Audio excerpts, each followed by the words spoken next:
like the other one. That was welcome to Forehead Fables podcast. Don't talk while I'm doing the intro. My bad, dude. You didn't even give me a countdown, bro. Yeah, what the hell? 3, 2, 1. Hey guys, welcome back to Fables podcast. Start talking now. We have with us Soup. Howdy.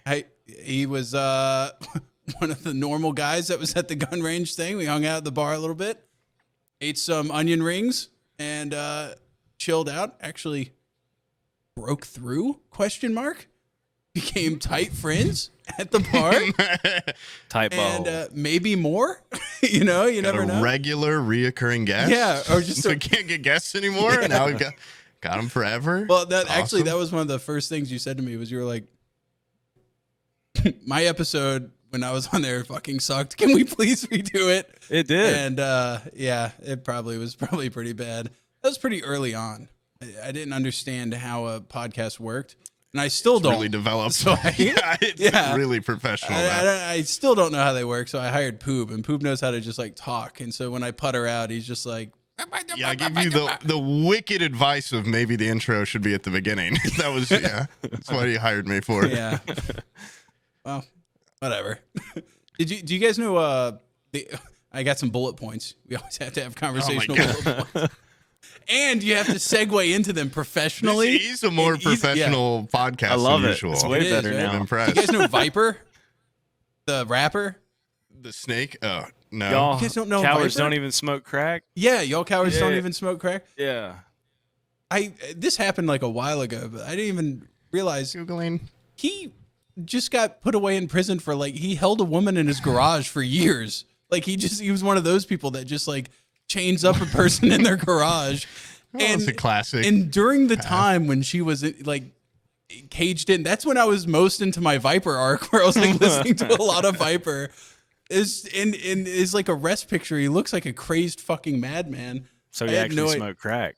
Yeah, probably. He legitimately seems like one of those guys that he takes women, smokes crack. Yeah, he lives that he's life. making his best music. Yeah, honestly, he lives that he's got life. limited time. Yeah, music comes through like hardship, right? He's going through a hardship. I've got a woman in my garage right now. I'm making her smoke crack right now. It's like, dude, that goes hard. Help! That's actually happening. Dude, the music video is just filmed in his garage. I would just see how she's a good actress in that music video, dude. That's my mom. That's my mom. I didn't realize how prolific he was. He has records for most albums put out ever. Really? He would just make an album in 3 days, and they were dog shit. They were some of the worst music in the world. But it's kind of funny that oh my god, his arrest picture is great because he's got he's bald on top. But what, he has more albums than that. You've heard the guy that does an album about every city on Spotify, every name, every birthday. Yeah. He has songs he goes back through the cities and makes them about poop. Okay, that guy he's on some records. That guy probably has, but that guy is parody. Okay, he's like a Weird Al Yankovic. He's shooting for the record. It's like Viper's making art. Okay, there's a difference. He's in there for the game. All right. This guy's less than. It's like the song we were talking about making earlier, Sam. He has a song I listen to honestly too much, and it just says Indianapolis poop poop poop Indianapolis poop. I mean, most of the songs are 4 lyrics, so it's really putting him on Weird Al level. A little disrespectful to this guy because he's beyond meta. Yeah, I guess. Okay, looking at his discography, he has a lot of stuff, but it's not nearly as much as maybe that other guy, since he makes... That other guy goes by 20 different names, though, so I don't know if it technically counts. Well, Viper's also known as Lee Dog, Rapper Viper, Viper the Rapper, Cobra, Damonback, Vipes, and J-Ride. I like that J-Ride. That's out of nowhere. I feel like J-Ride sounds like a name that was early in his career before he went. Yeah. Before he got big. Yeah. Yeah. Where he's like, this is my women imprisonment arc that I'm going through. I'm now Viper. I'm the guy that now takes women. Yeah. J-Ride is dead. Oh, okay. In 2023, an officer arrived at Carter Street residence in response to a report of a woman being held against her will and found The complainant in Carter's garage. But she called the police She was and was complaining. like, get me the fuck out of here. Classic. Yeah. Classic woman. She was complaining. Hey, lady viewers out there, it's good for something. It can get you out of, I guess, if you've been A kidnapped. free meal, good music, and a roof over your head, and you're still Yeah, fucking what complaining. the hell? Like, what You the were probably getting the inside Front row scoop seats. into Yeah. Viper's next Yeah. release. fuck? Behind the In the scenes, studio. 24/7. My God. Have you ever heard of like those prisoners in Guantanamo Bay? How like they would, to torture them, they would just blast corn at like max volume and like Rage Against the Machine. I feel I have like heard about that. Yeah, that's awesome. what this woman went through is probably worse. Like listening to Viper on full blast in a garage sounds horrible. She probably got out and heard like a legit song after that. And was like, wow, this is Yeah, what music is like just outside. got out, listened to Hootie and the Blowfish or something. I was like, oh, God. I'm back. I'm fucking free. back. I actually really like corn now. I'm gonna be listening to it. Good Stockholm music syndrome. My God. Dude, Got the Life. Is that the rocks. first bullet point? Yeah, that was it. Viper. Yeah, it was Viper's Viper, been dude. arrested. All right, well, that got us a good 4 minutes of just that. That guy's crazy. Yeah, that guy's fucking crazy. Well, no, I just listened to him a lot, and I didn't think in a million years, someone with that international level of success would do such a horrific crime. Yeah, honestly, worse than Diddy, dude. Unbelievable. Yeah. Oh yeah, and then we haven't Viper's spoken next. about that once on the podcast. Like the rap world is falling apart. I'm waiting for all sides to come out and make their comment. I don't even, dude. I forgot don't even about know the what's going on with all I that. don't either. I hear people talk about things. I'm so like disconnected from You like, want to Twitter hear? and shit. World. Yeah, I You don't. want to hear how I stay looped in on that? Is I follow a subreddit called r/Black People Twitter, and it keeps me in the loop with black culture. Diddy. Yeah, Diddy and what rappers are doing. There's that TikTok page I've talked about where it's just the news anchor fish from SpongeBob, and it just gives you current. I've seen that updates before, about- yeah. It keeps me informed. An unbiased listen to- opinion. NPR Tiny Desk and stuff, so I'm in the loop. That's your ethnic scoop. NPR We Tiny normally- Desk and we would Fish normally from wait TikTok? like a year from now to talk about the Diddy thing. We're pretty behind on Yeah. most current. Oh well. But The fact know that what they you call did a synchronized raid on each of his dwellings and he quickly boarded a plane and ran away kind of makes me think he might be guilty. They don't do like a synchronized attack. something about like the that. the videos that they have of him at the parties. Yeah. There's a couple things where I'm like, maybe he's not as cool. as he was. Yeah. Then again, I'm not like a 45-year-old woman, so I never really thought P. Diddy was that cool. I don't know if that's his main demographic, but yeah. I mean, when was the last time he released music? Was like I don't know. the I couldn't 90s? name you. I don't even know what his Maybe. like. I like 2000, obviously I know what 2002? his. I know him by his name, but I couldn't name you one of his songs. Like I'm sure I know what they are, but I mean, he hasn't. I don't think he's made anything since like Usher times. Oh, by the way, this is a hard shift in topic, but do you remember when you called me last and I was like, I'm out here. Yeah, you poop. And I was like, I'm out here. Like I was about to grill some steaks, and I was like, something's up, but I don't know what it is. P. Diddy's just been raided. God, there's something bad happening I to was people like I was me. like, something's amiss, and I can't quite put my finger on it.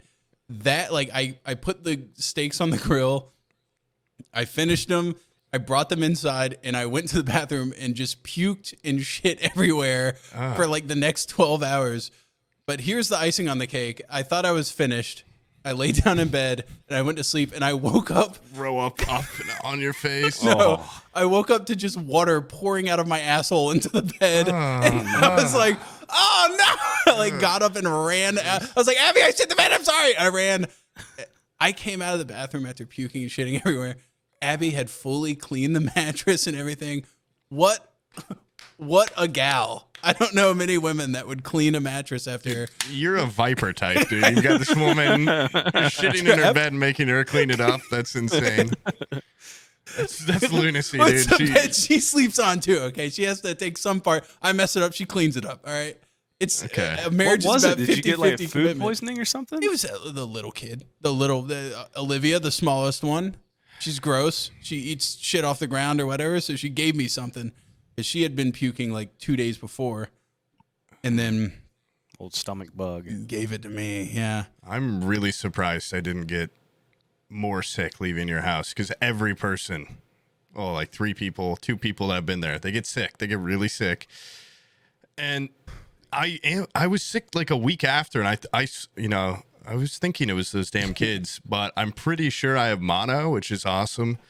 So I went to the doctor. They're like, "Are you low energy?" I'm like, "Man, I don't, like always. I must have had no mono. idea. I don't know if I'm more tired or not than usual." Yeah. I told you this on the phone earlier, but they did the blood test, and this is just like such a minor gripe, and it's like it's for a reason. But before the doctor comes in at like a minute clinic, you got to talk to like the nurse for a while. I just wish the doctor came in and just like told me right away, because they're pretty quick about like, oh, you got, you're sick. And the lady was like, this is going to hurt, and drew blood on my finger. I'm like, no, it didn't hurt. I was trying to be really tough. I'm like, no, I didn't feel a thing. I didn't bleed at all. And she was like, ooh, we got to do it again. I'm like, oh, okay. Like, it's starting to hurt a little bit. And she got my other finger. She's like, oh, you're not a bleeder. I wish you were a bleeder. I'm like, okay. Like, I don't know what comment you want me to say. Like, sorry. And she did it again. And then she dropped the little vial of blood on the ground and was like, oh, I'm so sorry. Left, came back, like, they leave you in there for like 20 minutes at a time. Came back, had to restart. And then when I left, the blood was just still on the ground. I'm like, what kind of place am I in right now, And then they basically told me at the end of it all, they're like, we don't know. And you need to go to your family doctor. I don't have one. So I don't know where to go from here. I've been sick for like 2 weeks straight. Wait, you went to what kind of doctor did you go to?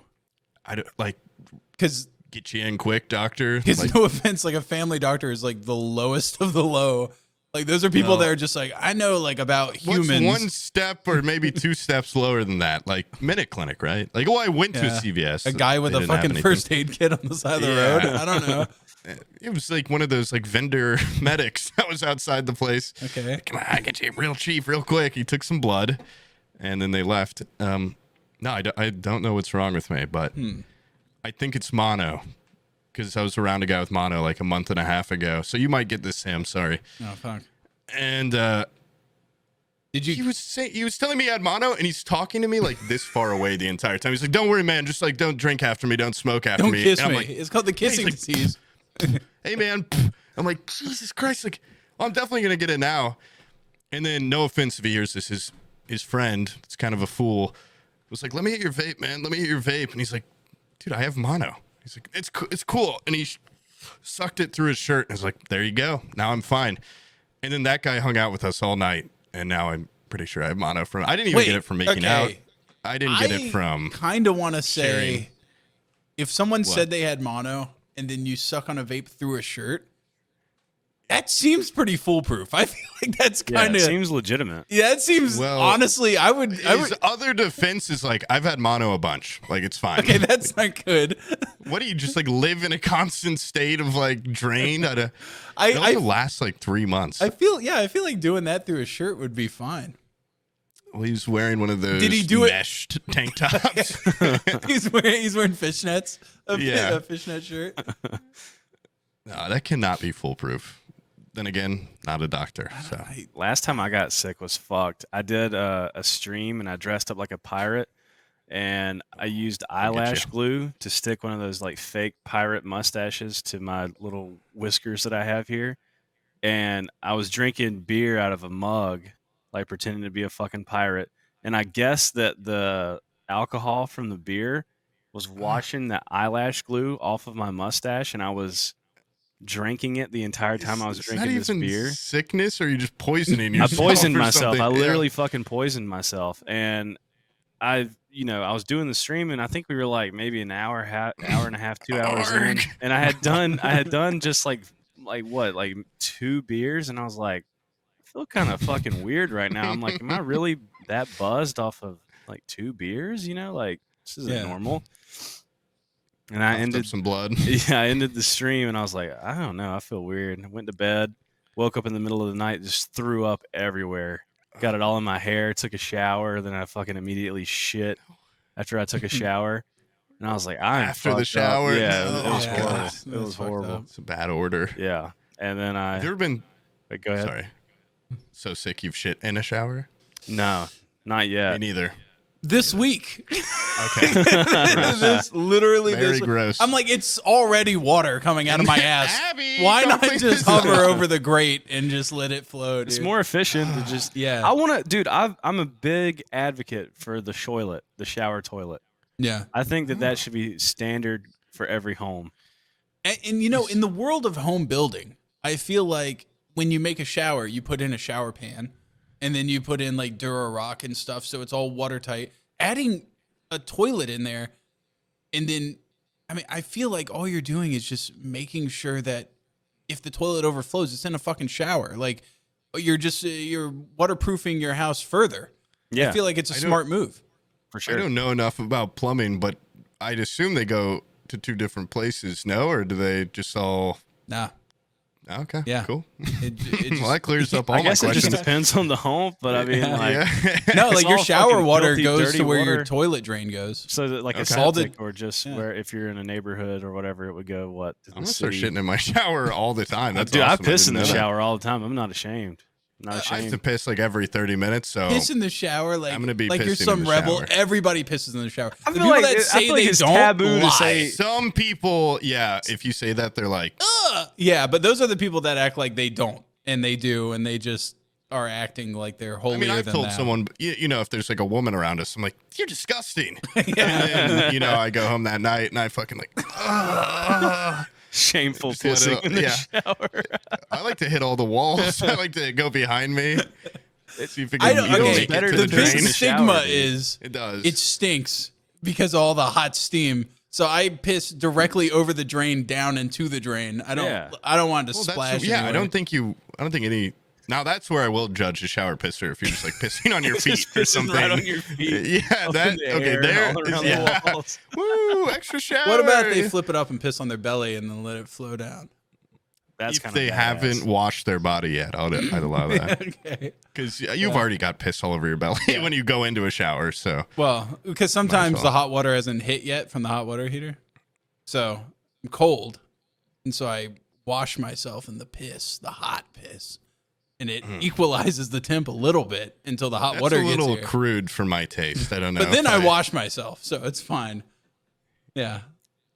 I'm going to just already assume that you don't wash yourself well enough.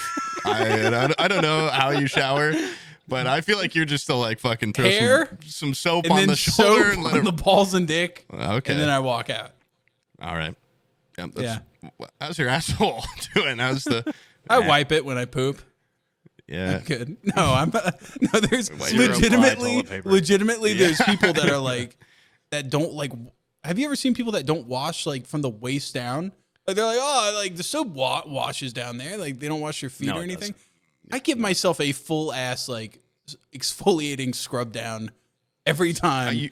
I used to be that man, you know, when I was like, well, I guess when I was a kid, like I didn't know. Honestly, I've said this before, but I used conditioner before shampoo for like 15, 20 years because I thought it conditioned you for the shampoo. And who's in my shower ever being like, wrong? Yeah, there's not a whole lot then of I- written I doctrine saw- for it. Yeah. I've learned a couple things from tweets where it's like, what if? Like, wouldn't it be crazy if you did conditioner first? And I'm like, why would that be so crazy? It's not that crazy. I mean, I'm sure it does like nothing to you, but you learn. You know, you live and you learn. You shampoo grow. would just wash the conditioner out. I still don't even really know how Yeah. to use conditioner properly, as you can probably tell. Do you- Your hair looks luscious. Yeah, yeah. If you have long hair like that, I feel Chris like Hemsworth. you would need to learn hair stuff. I would assume. Yeah. Then you would again, I'm think. on the I other just don't side of care. on the other side of it. I'm like, I can't grow that hair. So if I had hair like that, I'd be taking care of it. You know, goddamn. 5 different types of post conditioners. Yeah. I What still the use fuck? 2-in-1 sometimes. I don't even care. What the hell, dude? Yeah, dude. If I had hair like that, I would have like a Patrick Bateman level morning routine. Hair care. Yeah. Maybe if you just started doing that now, you could find some. Nah. Nah. come on. But I remember. Nah. Nah. I asked Peanut once. I'm like, how do you make your hair look like His that? hair looks so fucking luscious. Dude, pisses I swear to me God, off. he goes. Yeah. I think he goes to like a hair and makeup artist before his TwitchCon or something, because it is like next level luscious. Yeah. And he said leave-in conditioner, and I used that for like a week, and I just had dandruff. Yeah. I just looked way greasier. Yeah. I look disgusting. He's got something though. There's some trick there. Genetics. Maybe I don't that's know. just is like if someone asks, here's my. Put rat poison in your hair, you bitch. You want to look like me? He's got a fake out answer. Yeah. It's all on your head. Yeah. Do conditioner first. Okay, Pina, I'll listen to you. I'll listen to you for years. Son of a bitch. Yeah, he's basically poisoned my head. And then I saw like a long time ago, Robert Pattinson was like, "Yeah, the secret to my awesome hair is I don't wash it ever." I'm like, There is the fuck? there is a truth to like not using shampoo. I tried too that regularly. for like a week because I heard that It same just got thing. greasy as fuck. Dude, it Yeah. was horrible. I mean, it was like just matted down grease. I mean, I could have like wrung my hair out and fried bacon with it or something. I mean, I did the same. I think I watched that Robert Pattinson interview. I'm like, well, next step Hollywood. And then after a couple days, I'm like, my God, my head's like itchy. Yeah. I think you have to like break out of it. I had a science teacher in high school who had the most beautiful. He was like an older man too, and he just had this luscious, Doppler gray and black. And students would ask him regularly, like, "How do you do it?" And he's like, "I shampoo once a week." And I didn't listen to him then. I didn't, stick with it. And I'll What is it? suffer. What do they even fucking mean by that? Like, I what think do shampoo they? like strips the oils out, and if you're doing it enough, you're like never getting those hair oils back. or Well, no, something. like right now, I guess by that logic, I'm in like hyperactive oiliness mode because I'm stripping my hair every day, and so no, you have nothing. and You're so no, dry. my body actively is making more oils. Oh, and excreting it anywhere it can find. Yes, because if I Out your wait, ass. if I wait Oh, one day yeah. without showering, I am just a greasy fucking mess, yes. and there's no changing That's, it. I mean, yeah, that's how I am. So that's, does that's Robert how, Pattinson- 99% of people are. Like he get in a steamy hot shower and just rub hot water through his hair. How does he not get? That I think- if I've tried that and it does not, it makes it worse. I feel like He You get has in to the shower wash and like get it wet, Dune and- style, where he just puts like sand on him and get the oil off or whatever. Bathing kitty You litter. know, it's an elephant bath. Put some dirt on it or something. Yeah. Or I don't know how it works. Pigs and elephants have got a system. He has to stink then. mud There's pie no in way. hair. Sloppy mud pie right in my hair. Yeah, I'm sure he's got a system also of like Hollywood's fucking elite, like doing his hair every day. Fuck. That's what I got enough money for a butler, but then I didn't think like, why didn't I get a hair guy? Yeah. Because now I just wear a hat all the time because I look at it in the morning. I'm like, I'm not doing well enough with this. Like, it just looks bad. You're just too self conscious. He's got like if Peanut's here in hair quality, Poob is like right here. Go a little lower. And then I am like, hand isn't even on the fucking If I had your hair, a hat wouldn't even be in my fucking. It wouldn't even. I wouldn't even own a hat. I like would hats. see a hat and I would flamethrower it. Okay. And look at you guys. Both of you got fucking hats on right now. You You got all the maybe fucking hair in the world. You should start I looking should into I should get a hats. top hat and just wear it real low. Real That could low. do I've a lot always for wore you. hats, even before I had long hair. I don't know. I like wearing hats. That's same. Like I used to have like almost just buzz cut all the time. I just throw a hat on. Makes it a whole lot easier. Sam, the idea of you with the top hat too, way down, and then you slowly lift it, and there's just more and more head, like an unbelievable amount of head. Yeah, that'd be awesome. People be like, "When does it stop?" That would be a great logo for y'all's fucking podcast. You with a top hat, just a long ass forehead coming out of it. I was I thinking want about one a of those little plushie, canes. but then I was like, everybody does plushies. I don't want to do a plushie. But Plushies are cool though. I thought It is like a cool. just a plushie with the long forehead, and it would be like one of those that you like a lumbar pillow, or like that you put in between you and your wife if you're fighting a big if bundling you're board like pillow. pooping the bed a lot. If you're shitting in Weighted pillow to keep the poop at bay. That'd be great merch idea. $1,000 right there. You guys do any crazy merch, Soup? Got anything unique? I'm with a company My podcast Goons is with a company called Gamersups, and we got away with naming our flavor Grandpa's Ashes, That's awesome.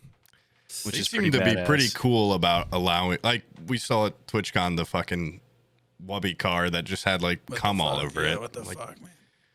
they've got the reputation. They're a little bit, they're professional, but they're kind of bad boys. Yeah. Yeah, that's a good way to put it. I met their like one of their like head guys, some fucking ripped to the bone dude, and we were at a bar, and I don't know, he was just near me, so I'm like, hey man, you want a beer? Like, you want me? It's just like a natural default, like break the tension, like hey, I'm buy you a beer. And he's like, I'm sober. I'm like, ooh, like, well, maybe I can buy like a non-alcoholic beer or something. He's like.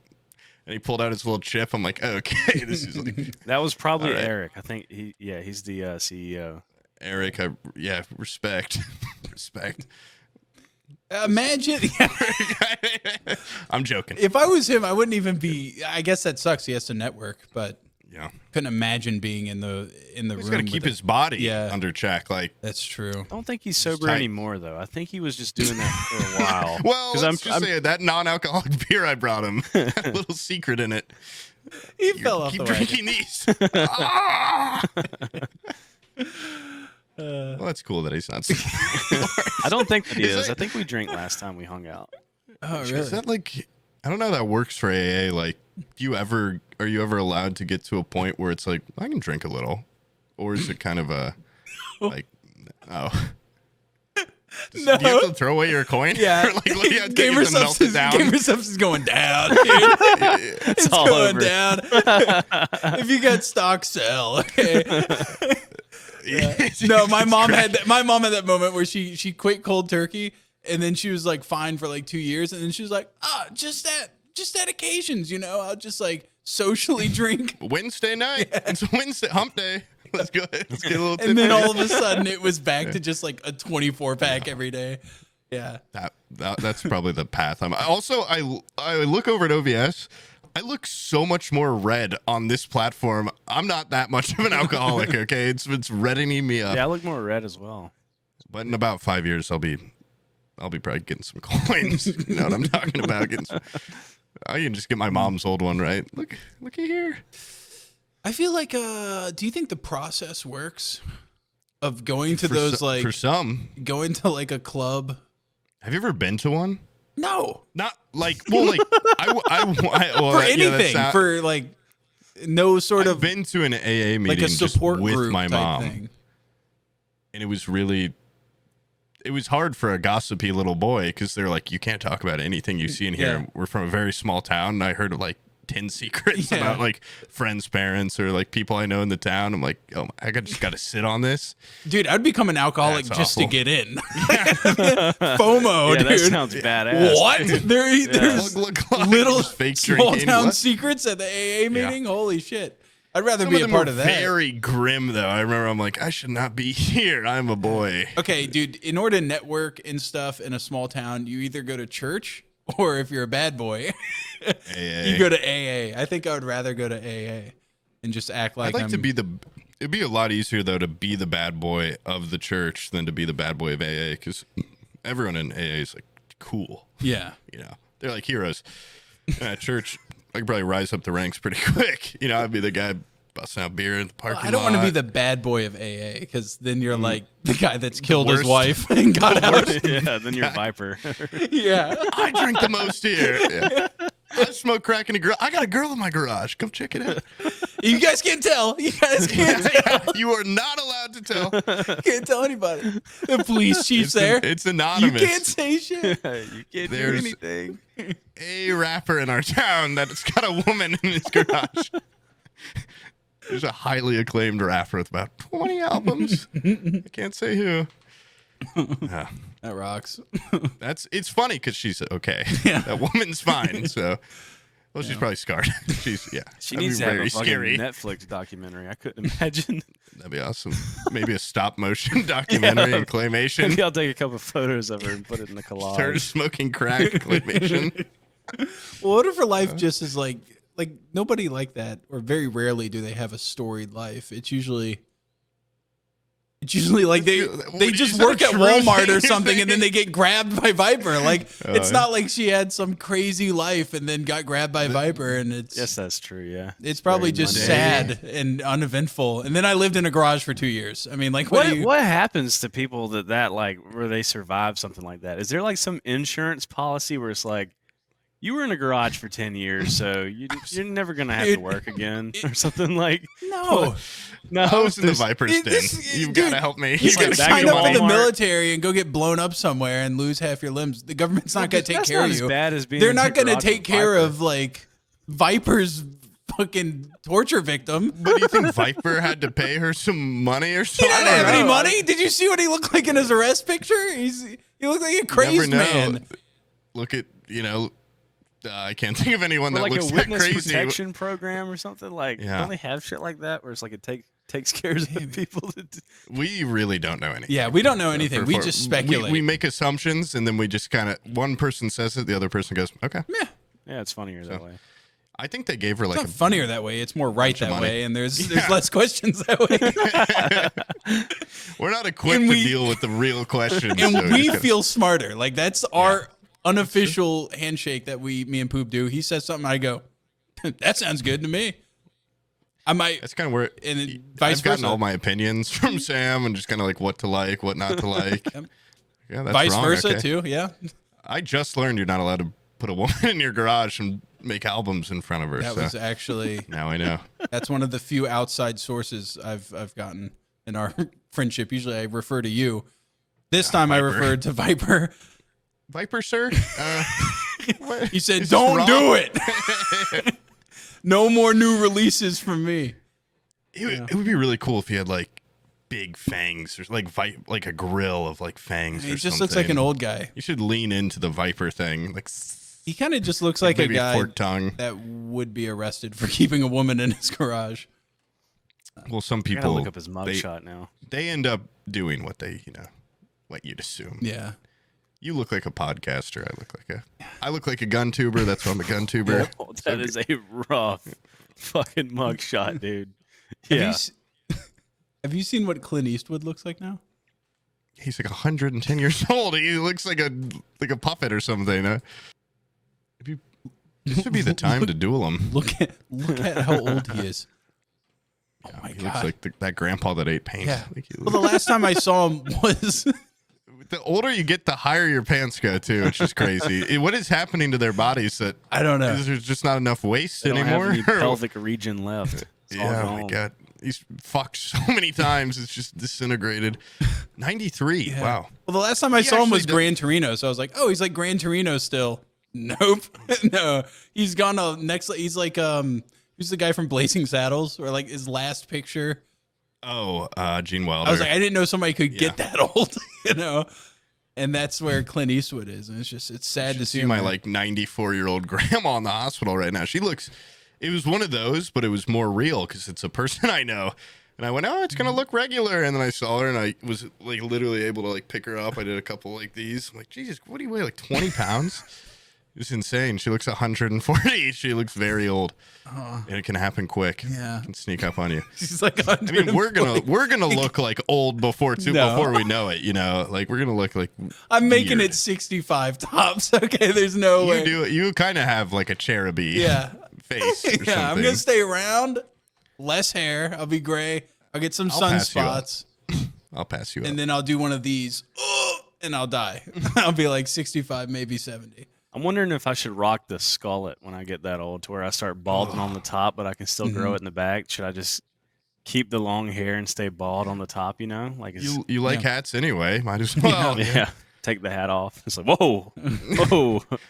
I'm sure it's already been done to death, but I've thought it's also too much commitment. But I've thought about like I just haven't taken the hat off in a long time. Like just shave my entire head everywhere but the hat hairline. And then I thought about going to like the supermarket and the wind blowing my hat off or something. And I'm like, nah, I'm good. I like seeing my family. They already don't get what I do, but if I did that, they'd probably call someone. You'd be at AA. Boy? Yeah. Someone you can't tell anybody in the town. Somebody in the town's completely bald under their hat that he wears all the time. Someone I can't in the tell town you. has a Skullet. Can't say who. Dude, look, I'm on Clint Eastwood's like, what's this thing? Oh no, I'm not supposed to be inviting somebody. Hold on, present Obituary. share screen. Clint Eastwood. No, media post by Clint Eastwood. No, I'm on his on the Twitter thing for him. Like, this is his official Twitter. Look how many like watermarks his photos have. I've seen this page. I'm pretty sure this is not an official Clint Eastwood page, dude. It's got 40,000 followers. Oh, yeah, okay, yeah. You've been tricked by new Twitter. Someone's putting a check mark. Look at these pictures. I'm sitting here just like looking at all these photos. These are insane. I have seen official fucking Twitters like that though, where it's like some old official fucking person that is like, that's true. Like way past their prime. And their Twitter looks like it's like just ran by someone that has fucking no idea how social media works. I love all the like rights reserved, like all that shit on here. That is a hilarious. If I would be very happy if it's actually him. Yeah. I don't know. I feel like he'd have more followers. I have a lot of those. Like when I was a kid, when Facebook came out, I just follow like celebrities. You know, like Adam Sandler, like Fluffy, like Kevin Hart, and their accounts are still active like every day. Clearly, like the celebrity's never seen it, but a lot of times it's just like 480 picture of Adam Sandler, like thumbs up. And I'm like, this is not Adam. Like when I was a kid, I'm like, I'm friends with Adam Sandler. Like this is maybe a different guy. I got scammed a lot by that when I was a kid. I just add like people that I thought were in the NFL, like people that I was like, this is a real Bengals player. I message him like, "Good luck at the game." And he's like, "Thanks, cash at me $400 yeah. Make sure I show get me a picture of your penis, kid." I'm like, "Okay, if it'll help you win the game, I guess." Hey, I'm gonna get that signed football, right? Like, if you're a Bengals player, but not, you know, like the people that are in kind of like the not in the spotlight. See if I'm still in this group. Are they hard to like attain in terms of like if you message them on Twitter, like a podcast? Are they gonna message you back? Like just some like lineman or whatever? Like how much money do they even make? I mean, it depends on how good they are. Like some linemen make a fuck ton of money. Yeah. You know? Like any position can make a lot of money if you're. What's like the worst? I've fallen off of like the entire like what's like the lowest contract that you could be. I feel like a low NFL contract would probably be like 100K, 90K maybe. I was gonna guess, yeah. The minimum salary is 750K. Well, so never mind then. Jesus. I was about to say 90K. You're doing pretty like, well. Yeah. You're not gonna put a fucking. I'm not even going on the field. Okay, you're not putting pads on me. If there's a chance I can get CTE for 90,000, I'm not. I'm not doing it. If you really liked playing football and they offered you 90K, you'd probably be like, I don't know. I've seen the beginning of The Blind Side where that guy's leg gets broken and looks like a Jacob's ladder. I'm good. Not for 90K. Not happening. I'm not even. Nah. This is totally off topic, but I just recently found out. Well, in like a similar way to Viper, like some guy was like, "Hey, you remember this guy from high school?" Like, yeah, it turns out he was like, maybe took a girl or did something insane or like just something like, you know, like a real crazy crime. Yeah. And my only memory of him from high school is he tried to do a pull up on one of those wall mounted pull up bars. And he tried to do a muscle up, and his arms fell into it, and he broke both of his arms. Oh God! Trying to do a muscle up, and I thought that was the funniest thing. Oh God! But yeah, now he's like a sex. You saw like the day he turned a villain. Yeah, yeah. A bunch of girls were laughing at him, and he went, "Ew, you're going in my garage." Yeah.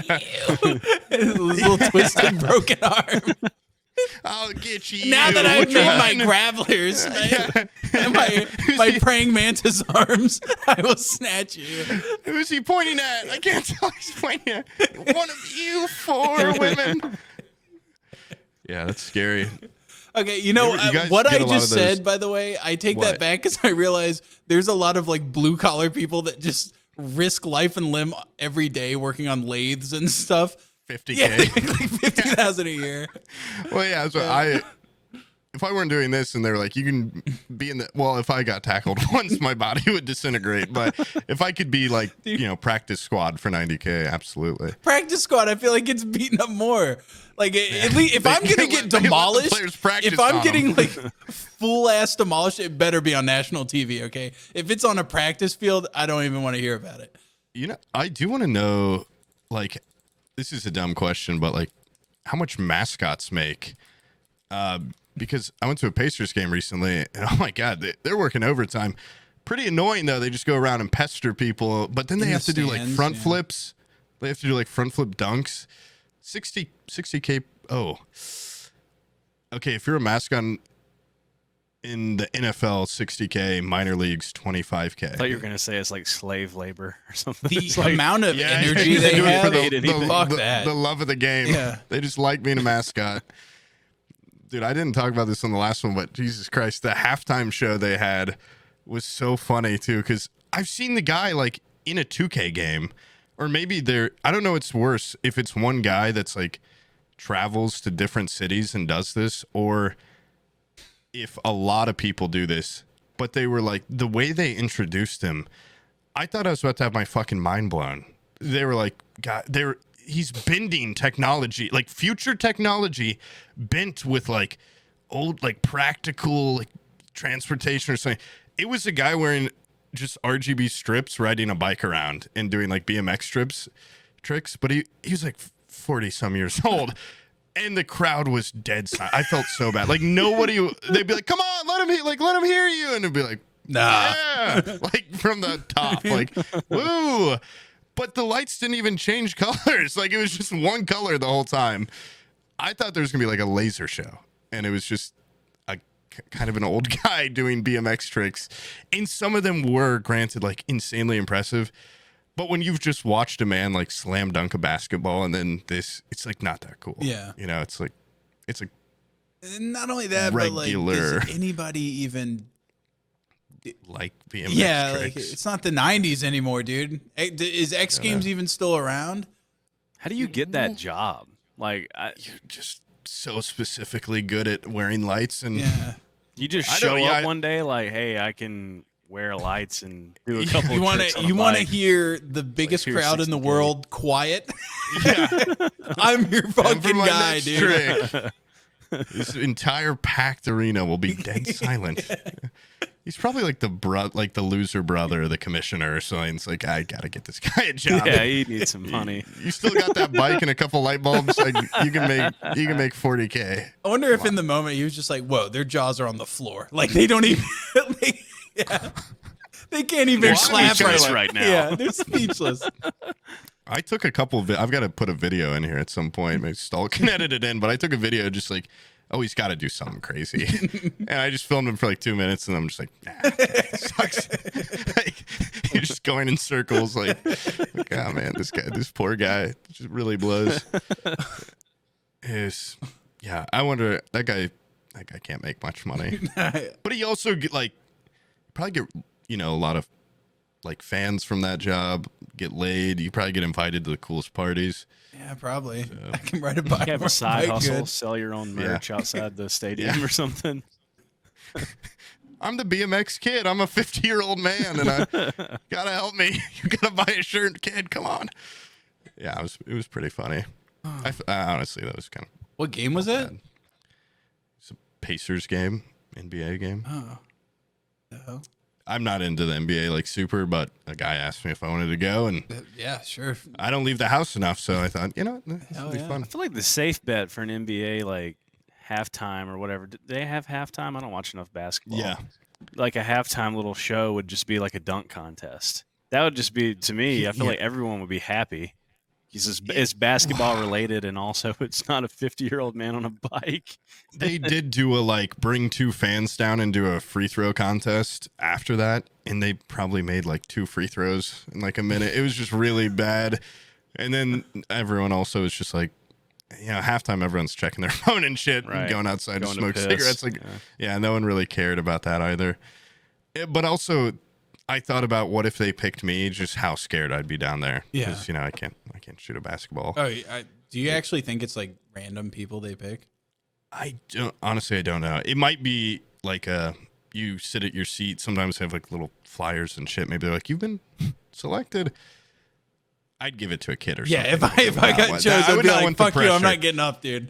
Unless I could go down there and be like, the Forehead Fables podcast, go to the Forehead. No one might look. I would go down there and just immediately shit my pants or something. It would be no. The cameras would be on me. Nah, I'm Slip good. on it. I was in the Dixie Stampede one time. What's that? They do like it's like I guess sort of like a rodeo type show. Oh, that's cool. Like I think is it like Dolly Parton owns it, I believe. But it's like they ride love Dolly horses Parton. and do shit or whatever, like tricks on horses. And they selected people from the crowd to like do a fucking dumbass relay race where you like have to like it was something like you had to transfer a bucket of something or whatever to a horse, I believe is what it was. And it Your fucking partner is a sucked. horse. It fucking sucked because I was wearing like nicer clothes than what I would normally wear. And yeah. you're just down in mud and shit. And you're just running through mud. It's With like, my if I would've nice known I was pants and gonna- my nice shoes. Yeah, it's like if I Yeah. would have known I was going to get selected, I wouldn't have fucking wore my nice clothes. I don't want it. I don't want it. Yeah. It's a great honor. You have to do My it. team won. Dolly Parton. I got a medal for Oh, it that's- somewhere. Oh, cool. That's actually Getting kind of new cool. shoes, new pants. No, my shoes. Oh, I smelled like horse shit. Yeah. But I had a awful. cool little medal. Oh. I used to love watching rodeos, or not rodeos, bull riding when I was a kid. That was like That shit's awesome. on TV, like, this is cool. But my mom is like she's like a vegetarian and stuff. So we'd always, pick a favorite bull. Hope the guy gets gored or something. His family's in the crowd. Yeah. But I remember there's one freight train or something. Loved that bull. Super cool. But they had to shoot it because it went crazy. Killed like 8 rodeo clowns. Yeah, I killed a clown. And they had to weigh right there. They're like, is a clown's life worth more than this bull? We don't know. Probably not financially, but we have to kill The it people now. want blood, yeah. The people outnumber the bulls right now. Being a rodeo clown is also like insane. There's a lot of crazy professions where like I already have a hard enough time if like someone's like, what do you do? I'm like, well, but being a rodeo clown, being like, well, kind of a clown. Oh, you're like one of those cool French clowns? Nah. I would have a hard time mentioning that for sure. Yeah, it is I funny just how feel- that's like televised when it's a, I guess it's like a cultural thing, but I mean, obviously there's some animal abuse going on there with like, not bull riding so much, but what's the other one that happens? Matadors. Yeah, matadors and whatever. the riding of the bull or the running of the bulls where they like, Yeah. people basically just get Dude, gored that's in a- the streets. That is so insane that people just do that. I mean, it's kinda pretty awesome. badass. Yeah, but it's awesome. Yeah, it's but- fucking sick. It is pretty cool, but it's another But one. the where fact if that they give it a like, flyer, they're like, hey kid, you want to take my spot? This kid being gored is brought to you by Red Bull. Like they put like ads on it. Don't they Oh, like that tie can the get ads. bulls' nuts up too? Like, don't they put rope Oh. around their nuts to make them angry or something? Yeah. I feel like I heard that. I'd run- one of my I'd run buddies that around was into- releasing a- into that It thing. has to be nuts. easier ways to get a bull mad than rubber banding its Asshole. balls. I know. I would just start coming. I wouldn't. Be yeah. Oh fuck. Well, I want to be on even grounds with the bull. Tie my nuts up too. Yeah, I'll be the bull. Fuck. You got any more of those rubber bands, man? Come on, help me out. I remember there was this old YouTube channel that he had like a bunch of these like exotic bugs and he would put them in a little arena I've seen that. and they would fight. And then the whole point of the YouTube channel was they would shoutcast it like wrestling match and they would have like little personalities for each beetle or whatever they had in there. It's just like an ingrained dude thing to do. Yeah, it's such a dude thing to do. They were said like this teenagers. They were like 14, you could tell. And I always thought it was like funny. And then I went to go check it out. Like this was a long time ago. This was in the infancy of YouTube. Even then, when it was like the Wild West, they got banned for like animal abuse problems or whatever. I'm like, it's bugs. And then I get on Netflix and I see a show that's the exact same premise, but it's not a fucking wrestling match. Like they put them in a terrarium, so it's less gamified. But they act like they're nature More documentary weapons. people that are like, oh, this praying mantis happened to come across this Hercules beetle. Oh, my fucking Beetle ass. formation. Yeah. Yes, fighting this. Like they fucking happened And to cross perfect each lighting. other. Yeah. Yeah, perfect lighting. I can see a fucking glass panel behind them a foot away. Like there's no way you didn't just put these two together. And then my favorite part is when they start fighting, they put like monster Godzilla noises in there, like "Rah!" I'm like, awesome. a Hercules beetle does not scream when it's fighting, okay? And they put like intense music and everything. I'm like, this is on Netflix, but my homie's making the YouTube videos. They can't do it. What It's gives, fucked man? up, man. Yeah. It's just the system. It's the system. I talked about my brother, dad, and I we had a bunch of spiders in a shed, and we'd collect them and put them in a big Tupperware. And that was fun until like one night there was just some spiders missing from it. We're like, ah. And of course, like we had it. We were like, all right, the winner gets its freedom. By far, like no shock. Like we had a spider that was like 8 times bigger than any of the other ones. Once watched it just kick a spider against the wall, and then the little tiny one just curled up and died. And we're like, okay, that one wins.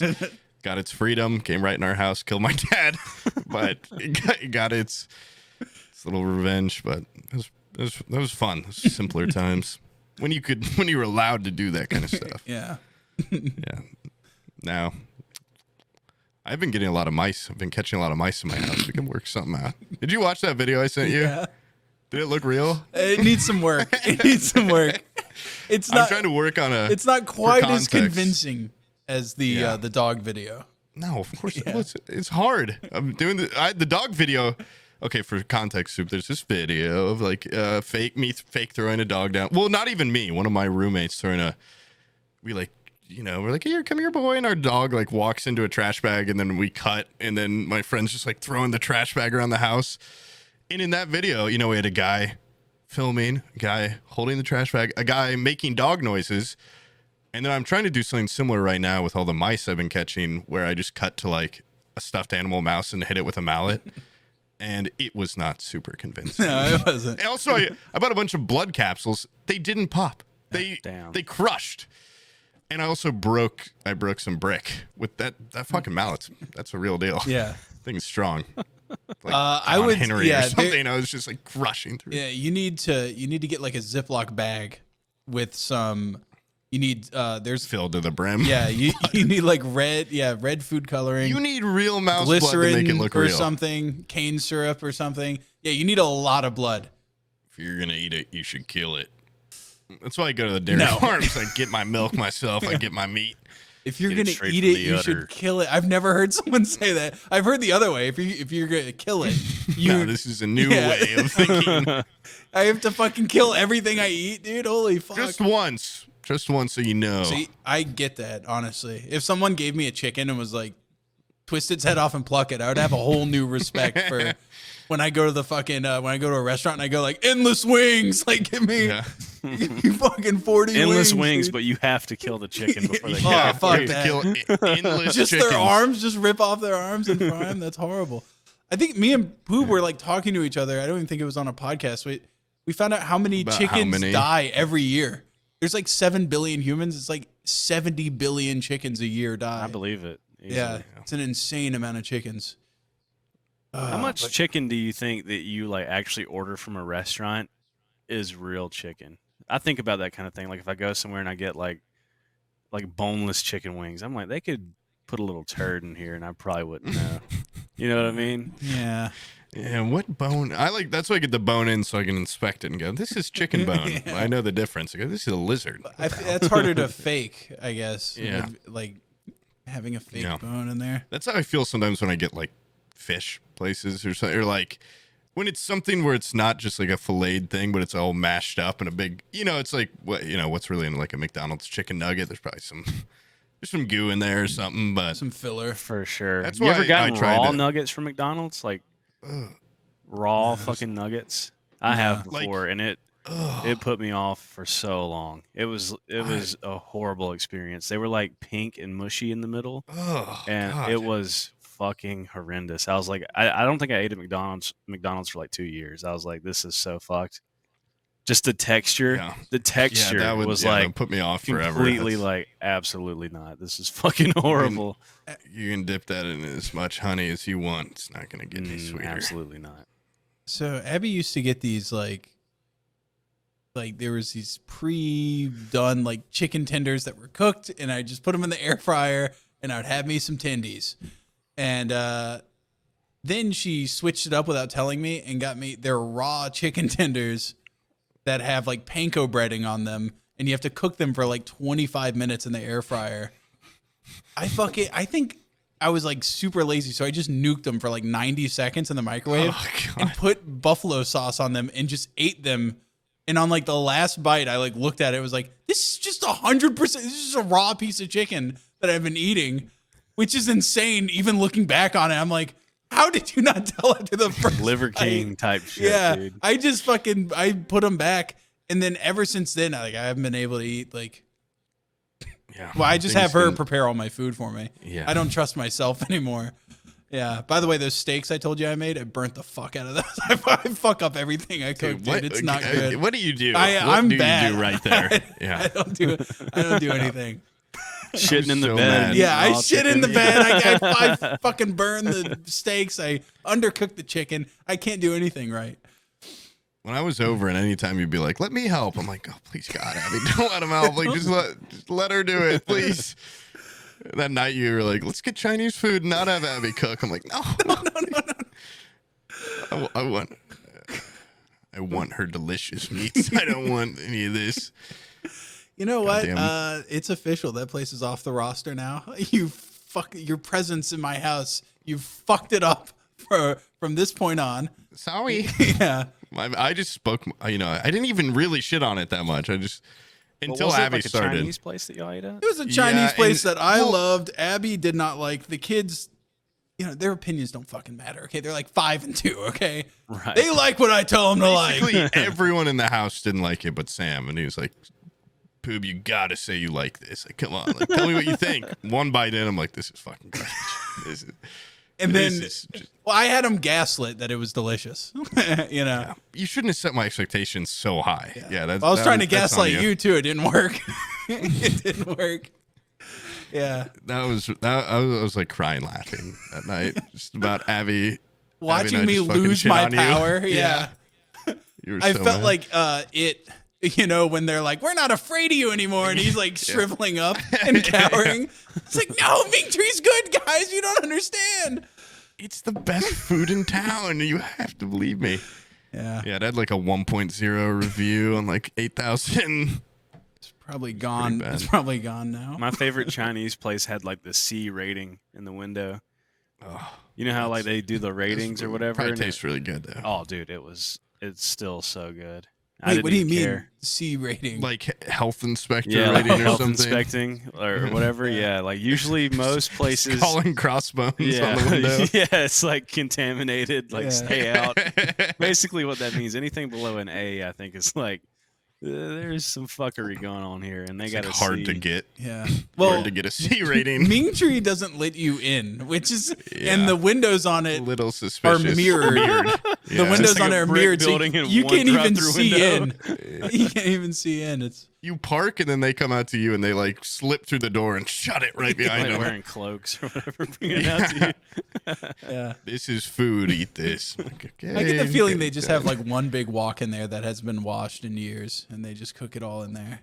It probably tastes a lot better if that's what they were doing. That's how they used to Okay, do was- it in medieval times, dude. I watched Yeah. like this tavern, like old school tavern video about the one pot stews they used Stew? to make. Oh, like Yeah. the eternal The- stew. yes. or whatever. Yeah. Yeah, if you keep it above temp, Abby needs to be a guest on this thing because she's like, I will cook a stew at max 8 hours for you, but I'm not leaving it on overnight. I'm not leaving. I want it forever. And I'm like, no, like a stew. Have you ever had a stew that's been made in like 4 or 5 hours, even 6 hours? The onions and everything aren't done yet. Like everything's a stew is way better the next day. And Yeah. even, after like it's, soups are way married to yeah. seasonings and everything. Exactly. I'm like, we have a gas stove. Just put it on fucking simmer. Make sure the temp stays above whatever bacteria can grow at, and just leave it on. They used to do that all the time in ye old taverns, and people. And they live to be 40 Methuselah, years old. Methuselah, he was like, he was old as shit, you know? They were The super fairest healthy. skin in the land. Yeah. Yeah. I guess I don't know a lot about stews. Well, I ate it the next day. It was delicious, and it gave me diarrhea. So I think had she enough might have been fiber in onto it, it something. cleans you yeah. out. Yeah.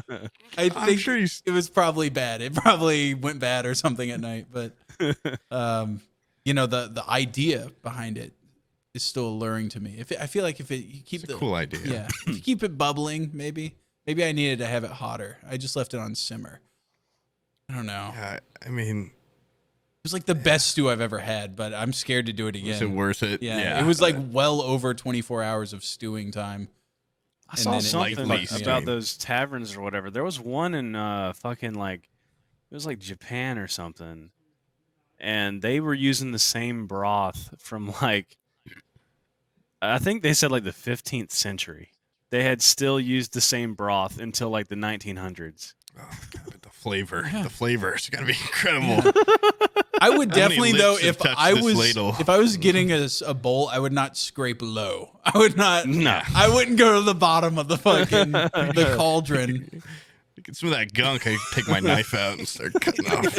A 15th that century black stuff. fucking Yeah. black plague at the bottom.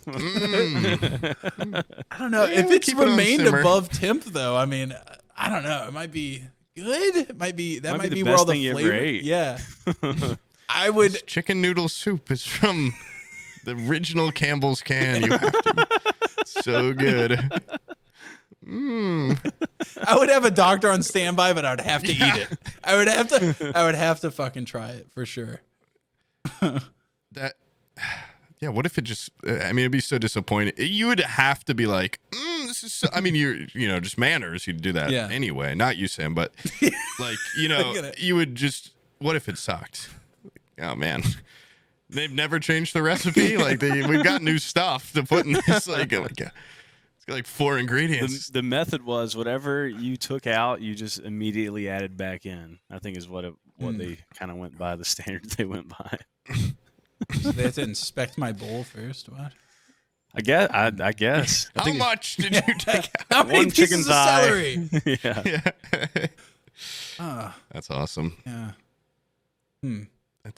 That'd be a cool family heirloom. Like great grandma's stew is still brewing. Imagine Stuck to being the a bottom of fucking the cauldron. 20-year-old kid and being told you're inheriting the great stew. I'd be like, fuck you, dude. I'm turning this shit off. Did she have any money? Yeah. She have like a car or I'll take- anything? No. I'll take anything else. You have any of her panties or anything? Come on. Leave that in the Anything. will. Anything else. I would say. You know what? goddamn Japanese hairbrush. people are very polite. Like, what if food sucks? Like, do they say it? Do you think that's a culture that when they get shitty food at a restaurant, they go like, dude, I'm getting scammed here. Send My this shit studies back. watching Shogun. No, they would not. I've been doing a lot of research by watching Shogun Yeah. every week. And then you look at like their street food and stuff. It all looks like way better than the stuff we have in terms of street Do food. they have deep fried Oreos and Twinkies? I don't know. I don't know. No, I don't think they do. Do they have fair food? Do they have elephant ears and stuff? I mean, I don't know. I haven't seen cake, a corn funnel dog cake. Yeah. Oh, dude. Go band for band. Corn dog versus their best thing they've got over there. Corn dog right versus now. the eternal stew. Yeah. Honestly, I think the corn dog's better. I don't want to say this. You'd have to lie. Be like, this stew wins. I did This see like 500-year-old stew versus microwave corn dog. I did see a guy doing like travel food stuff, and he went to like one of the southern islands in Japan. I don't know the name of it, but it was just like a fishing village, like off the beaten path. And these were like what you would consider just like rural, like Japanese hillbillies. And he went to like a place to eat, and it was like the most depressing meal I've seen. And I've like every time somebody shows like Japanese cuisine, it's always just like great. And so I was happy to see someone get served slop. And this guy it was a bowl. What is it? With It like is slop. That is what it's called. Yeah. literally looked like garbage water like at the bottom of a dumpster. And it was like cartoonish because he also took like one of those the fish skeleton that then has the head still attached. That was like a logo for a fishing company or something. That's awesome. something that a fucking tomcat would eat in Looney Tunes. You know? Yeah. He literally had that as like garnish on top of the bowl. He was like, that's for flavor. Like, boop, poke that down in it. That's kind of badass, though. Like, if I could eat a corn dog and have a pig skeleton next to me or something, that'd be cool. I guess. I don't know. It was Have you guys floating around seen, in the top of his broth. It looked really depressing. Have you guys seen Barfly777 on TikTok? I think is what his name is. No. Wait, is he the guy that cooks insane shit? He's the guy Or no? that cooks like food for himself in a hotel room. Yes. He'll like Yes, sous vide that a guy's- steak in the back of a toilet or whatever. God, Like, that guy is fucking insane. Do you see the airplane? The airplane Yes, one dude, is, that is what does he even bizarre. cook? I just He cooks like chicken. Yeah, he cooks like a lot of honestly, he cooked shrimp different stuff. on an airplane. He like took shrimp and like a battery and like put the battery in the water in the bathroom of the airplane to heat the water up. And I think he like boiled the shrimp and then used the leftover water and made like mashed potatoes. Put it in the vomit bag that you get it on an airplane and went back and ate it. And That's I'm like the pretty most- sure he's on like, the imagine- no-fly list now. if that guy was sitting next to me, I would Yeah, that's what I was fucking about knife to him. say. I would Just- absolutely. Dude, where'd you get that? Yeah. Yeah, I was wondering, like, the flight attendant, like, being like, sir, we don't have fucking shrimp and garlic mashed potatoes. That guy's shitting up like a shrimpy storm in there. It looks stinks like he- going on. Wait, you said he ate it out of the vomit bag? Yeah. It probably looked like he just barfed in it and was re-eating it out of it. Mashed potatoes and shrimp? That's insane. What's more believable? This man just cooked a full shrimp meal Yeah, or just true. threw up? Yeah, Yeah. threw up Just shrimp eating that his he had vomit earlier. out of a bag. You gotta believe me. This is shrimp. This is shrimp and mashed This potatoes. is freshly cooked in the Yeah. bag. You gotta believe me. That's insane. It's so good. I mean, just a hotel sink. That's And how do I so fuck disgusting. up? How do I fuck up steak on the grill if this guy's cooking With a battery. Yeah, just- battery in an airplane? I know. It really does make me feel like the worst fucking cook in the Yeah. world. Because, yeah, I can fuck up air fryer, and then this guy's just like some sort of like if he had the right tools, I bet he's like a really good chef. Nah. So, I mean, he's not getting sick. Yeah, It's better than me. He's not well, the dying. immune system built up from hotel sink, Yeah. fucking shrimp and stuff is probably Yeah, keep it above temp. Yeah, keep it above temp. Yeah, get that battery Yeah. cranked This is the up. airplane toilet above temp. How hot does this water get? Boiling? It's so gross. Yeah, that is gross. But also, like, I love that we live in an age where you can just see that on TikTok. Yeah. Like, I'm glad somebody's doing it because Do you think there was a guy doing it in the 70s and was just like, this is just for me? Fuck TikTok, dude. I'm living in the moment. This one's for me. that guy's grandfather. Yeah. I've got this one stew going in an airplane. You've got to fly to Sydney like every week and go in here. He's got his gotta old, keep it going. his old fucking motel airline recipe book. I'm Yeah. passing down here. Check the trash can. There's an eternal stew in there. You got to keep it above temp. That rocks. This is what I leave you in the will. And making those on TikTok, does he like? Do you get money on TikTok? I don't know anything about TikTok really. I'm pretty sure Yeah. you do, but I think it's like not worth. From what I've heard, like the view to money ratio It is could be- absolutely dog shit. It could be millions of dollars. Nothing's worth leaving the airplane bathroom with with a bag of shrimp and mashed potatoes. Like Just for the street cred. That's all it Yeah. is.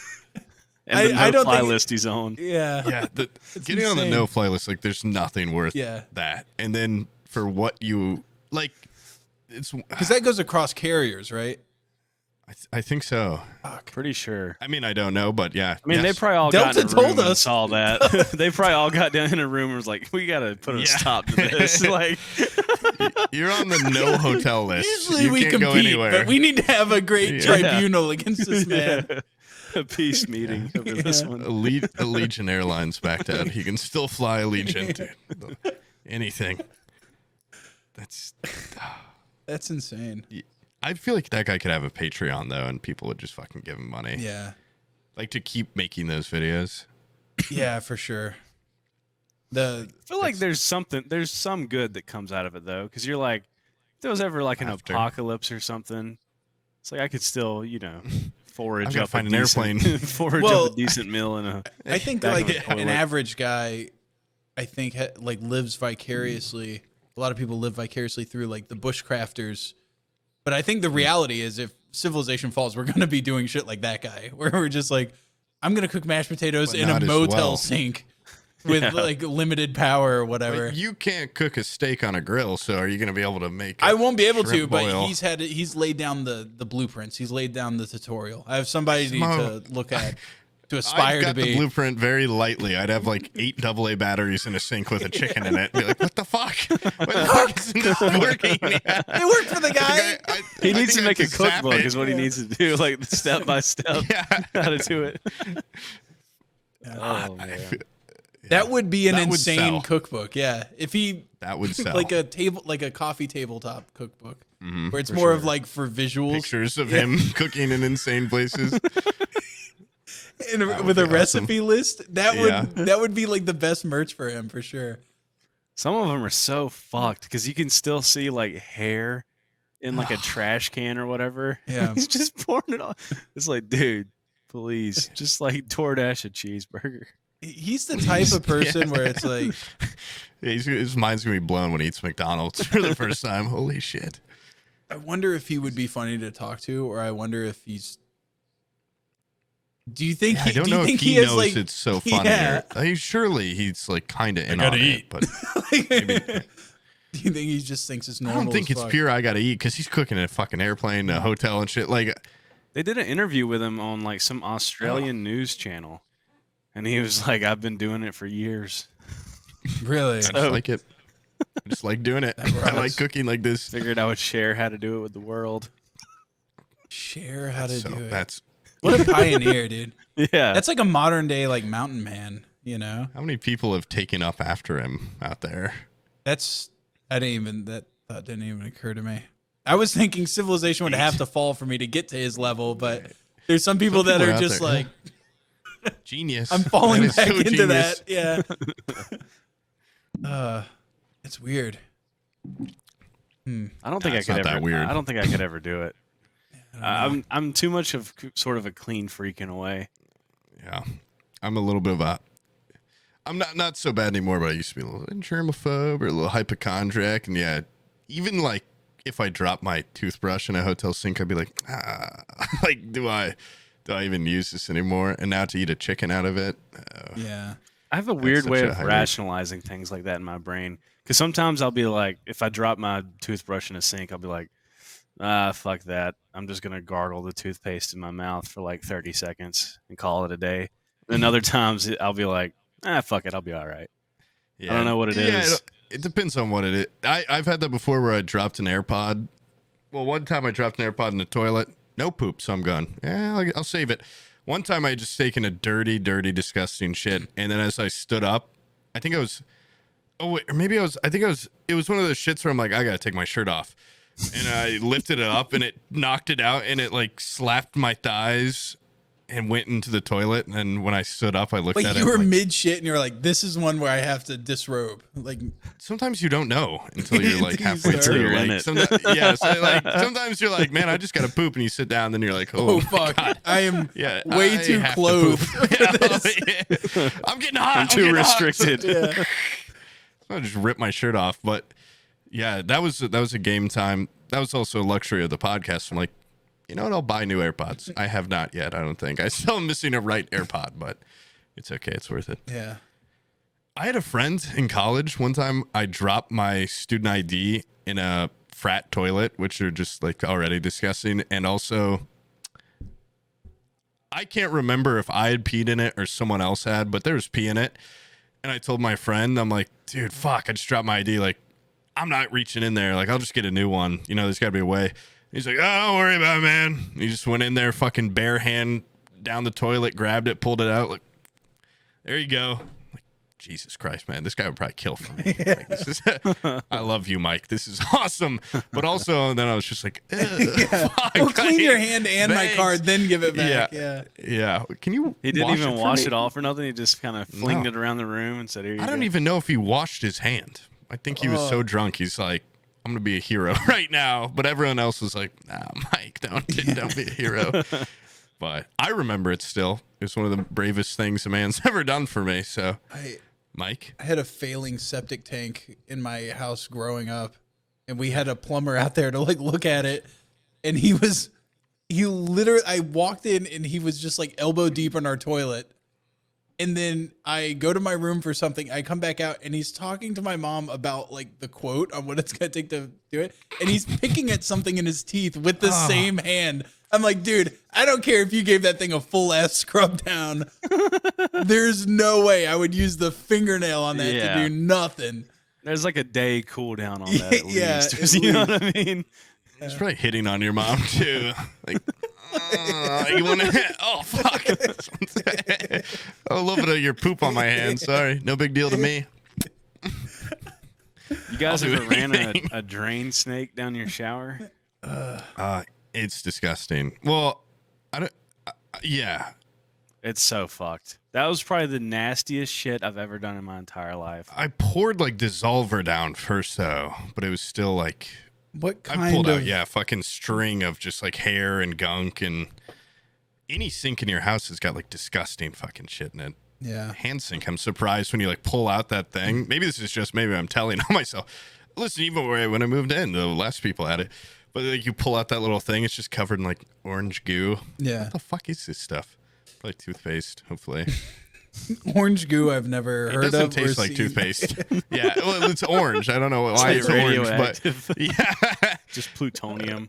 I can't film it on camera without my camera going all fuzzy. What the hell is this stuff? You actually just unlocked like a horrible memory of mine. When I worked at these apartment buildings, I used to have to use it was like a drain snake, but you plug it in, and once you like uncoil it in there into the toilet, then you turn it on and it rotates. At the end of the that cleans snake, the fuck out of it it. has like a hook, and it'll sit there and like rotate. And the whole thing is made of like basically a super long, tightly coiled spring. It's like a braided cable type thing. And I had it like 2 feet in there, 3 feet in there, and then I kept it on, and I was pulling it out like an asshole. I guess I should turn it off before pulling it out. I was never given like fucking. Dude, this thing like got so much tension coiling up on itself, it fucking exploded out of the drain, and I got like pistol whipped by a shit covered spring. Like this thing was just like whipping around the room, and Firefighter's I'm hose. in like a fully furnished bathroom with like shit hanging on the walls, and I'm just like the person's home, and I'm getting beaten to death. Help! Your shit is attacking me. Yeah. You gotta save me. Come in here. This fucking like mechanical snake I brought in. I'm having a fight with it. Oh, I got a little fight to it. I got a little bite. And half these people didn't even believe that I worked there because I'm younger than the college kids that were living at the apartments, you know? And so they're like, everybody's older than us. And then I'm like a 16-year-old that's like, hey, I'm maintenance here. Like, what? Putting a snake in your toilet. Yeah. I'm here to unclog your shit. And then I end up just getting my ass beat. What the hell? Come out just like, completely maimed on the face. You're just covered in shit and bruises.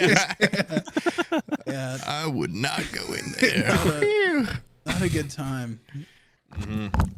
It's my dream stream setup is having a toilet on the floor I'm on. Oh, wouldn't that be nice? I literally go piss outside. I Really? love pissing outside, Yeah. honestly. I have a garage, like a detached garage for my home. And there's no toilet out here, so I go just piss outside. Wait, Which sometimes you're in like a detached garage right now? yeah. That rocks. That was honestly when I was looking for a place, if I didn't come across this place, I was looking for possibly like a detached garage that I could pimp out to be like a studio it was space. like the selling point for the house for me. Yeah. Because it's perfect. Like the guy who lived here before me was like some super wizard electrician fella, and he already had like Ethernet run out to the garage, and I was like, Nice. Yeah. It's perfect. like a post with chains on it. Like Yeah. some guy named Viper sold me his house. Yeah, there was some woman wizard. that came with the house. She's still over there in the corner. She's like a great actress. Still thinks we're filming a music video or something. Lady, you're not in a music video. Jesus Christ. Shut up already. Yeah, I'm very much just in a like kind of unfinished basement, but we've finished it with charm, but not with toiletries or How did you toilets. guys like start out? Did y'all start out in a bedroom or anything? Like, what was y'all's like OG setup sort of vibe? fucking right by the bed. Put that shit down. It was nice. I mean, don't get me wrong, I very much prefer having like a room dedicated to it, Way but better. I used to be able to just hit stop streaming, jump right in my bed.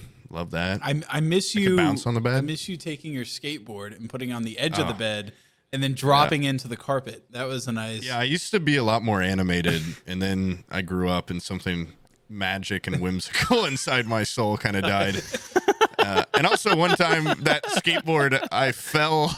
I was like drunk streaming on it, like, whoa. And then I shot it into the wall of my college apartment and broke part of the wall. I'm like, oh my God, like, I can't afford that. I can't afford that. I do feel like being in your bedroom sort of adds some sort of like, I can do kind of whatever I want to. Yeah. Sort of thing. I don't More know. magical. Yeah. I used to have this whole setup way different too, where you could see the whole room, but was so hard to walk around. Like I had to be like, because I just have a lot of shit like hanging, and now I've got a clear path straight out of here. It's super nice. I got my guns behind me, got my butler, Classic. my party favors. Classic Poob, always with his Have guns. I talked before about how one time a drug dealer like just approached me, my friend, while we were sitting somewhere, and he's like, "Hey man, like you guys looking for some party favors or something?" And I had never heard that term before, and I was like, "What, like balloons or something? Like what do you?" And he meant like Coke and Molly and Xanax and stuff. And he's like, "Jeez, what the fuck? No." And then he gave my friend and I, he's like, "Take this and then like call me." And he just gave us like the fakest looking pill that just said Xanax on it. And we like walked home like, oh, and we're like 20. Yeah. Like we're old enough to where like this shouldn't be the coolest thing ever. But we like coveted this pill and just kept it in our apartment on a shelf. And now I still have it in my house. Like it's just followed me forever. And when I'm ready to die, I'm gonna euthanize myself by taking whatever that pill is. It was so fun. Like just his fucking face when he realized like this is not gonna be a guy that buys from me. He's like, "You want some party favors?" Like I was balloon? Like strings, like, Silly little hat. yeah, sure, man. Yeah, it's my birthday coming up. Oh, yeah, I'd love some. I was eating at Whataburger one time on my lunch break, and I mean, I look like me, and this guy just sits down at the booth with me, and he's like, "Do you know where I can buy some pills? I'm looking to buy pills." And I'm like, CVS. There's a Walgreens. like, dude, you were barking up the wrong fucking tree. I don't.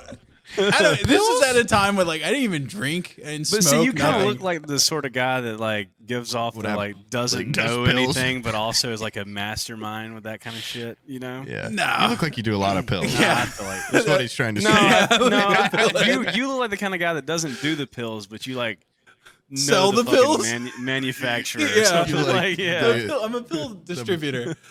Gus from Breaking Bad or something. yeah, for sure. Yeah. You were at a chicken place. This guy walks up to you. I just thought it was funny. I was like, wait, why ask me? Out of all, like, I looked across the entire place. It was like, there's like 12 Guy with the big coat. Yeah, there's like 12 other wearing a people hat I that would says, "I ask sell pills." before you would ask me. Drug dealer, certified drug dealer. Yeah. Yeah. I mean, also, yeah, when he walked up to me, I probably had a fucking hat with a little propeller on it. And he's like, hey boy. Like, I'm a grown man. I just hit puberty. I don't want those pills. But I do kind of, it is kind of to awesome. go back a little bit, I do miss the charm of having your bedroom be your like recording area.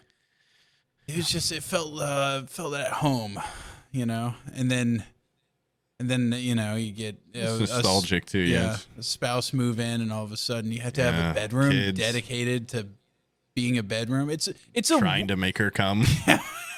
it's a worthless place. Like, I think a bedroom is like the biggest waste of space in the world. I fucking hate it. You saw that headboard I just bought, dude. I love my bedroom. How much time do you spend in it? You go in there and Probably 12 hours a day when I go to bed and wake up. but you're knocked out. You're like knocked out. You don't really experience it a whole lot. I know. I go in don't- there and I just go unconscious, and then I wake up and I will leave it. I don't. That's how I do it too. I kind of wish I turned had on like the- a Murphy bed that I could just like fold up against the wall, and then it'd be like a work area. I've turned on the TV in my bedroom like once in 2 years. Yeah, I really don't. I like how, but this room, it's more like TV room Yeah. than. Honestly, you coming over and turning on this TV was the last time that had been on in months. Like, I like watching TV. What, dude, you if I go turned to it your on. You're house- like, what is up with this thing? It's so slow. I'm like, it hasn't worked. It's like a fucking horse leaving the barn for the first time in a year. It was just like, Yeah. I'm on? What the hell? Yeah, and you were like, hey, go, turn on the app. I'm like, where's the porn at? I'm a big TV guy. I just use it to watch YouTube mainly.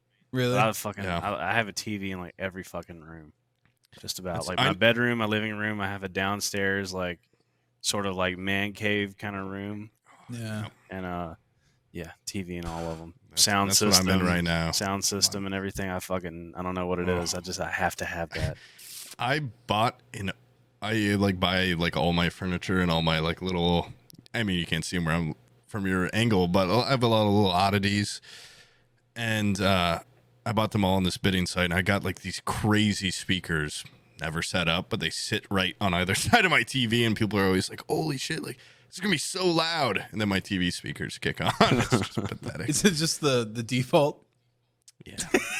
I don't know how to hook them up totally, so I just You should kind of look into Sonos, so like a Sonos sound bar. dude. Those are the shit. Those things are so nice, so easy to set I have up. some ritzy friends who like their parents have those in like every room of the house, and it like follows you through the house with they're your phone. fucking awesome. Yeah. So crazy. I tried to get an internship at Sonos in like Santa Monica or something, and they said you are too stupid and you don't even know how to do anything. But it would have been really cool. It would have been sweet. That sounds like a nightmare for me because I just like the TV. I use it as like a the kids are annoying or something and they're fighting, and I just go like, "Here's Paw Patrol," and then I turn it on, and then I go as far away from the TV as possible.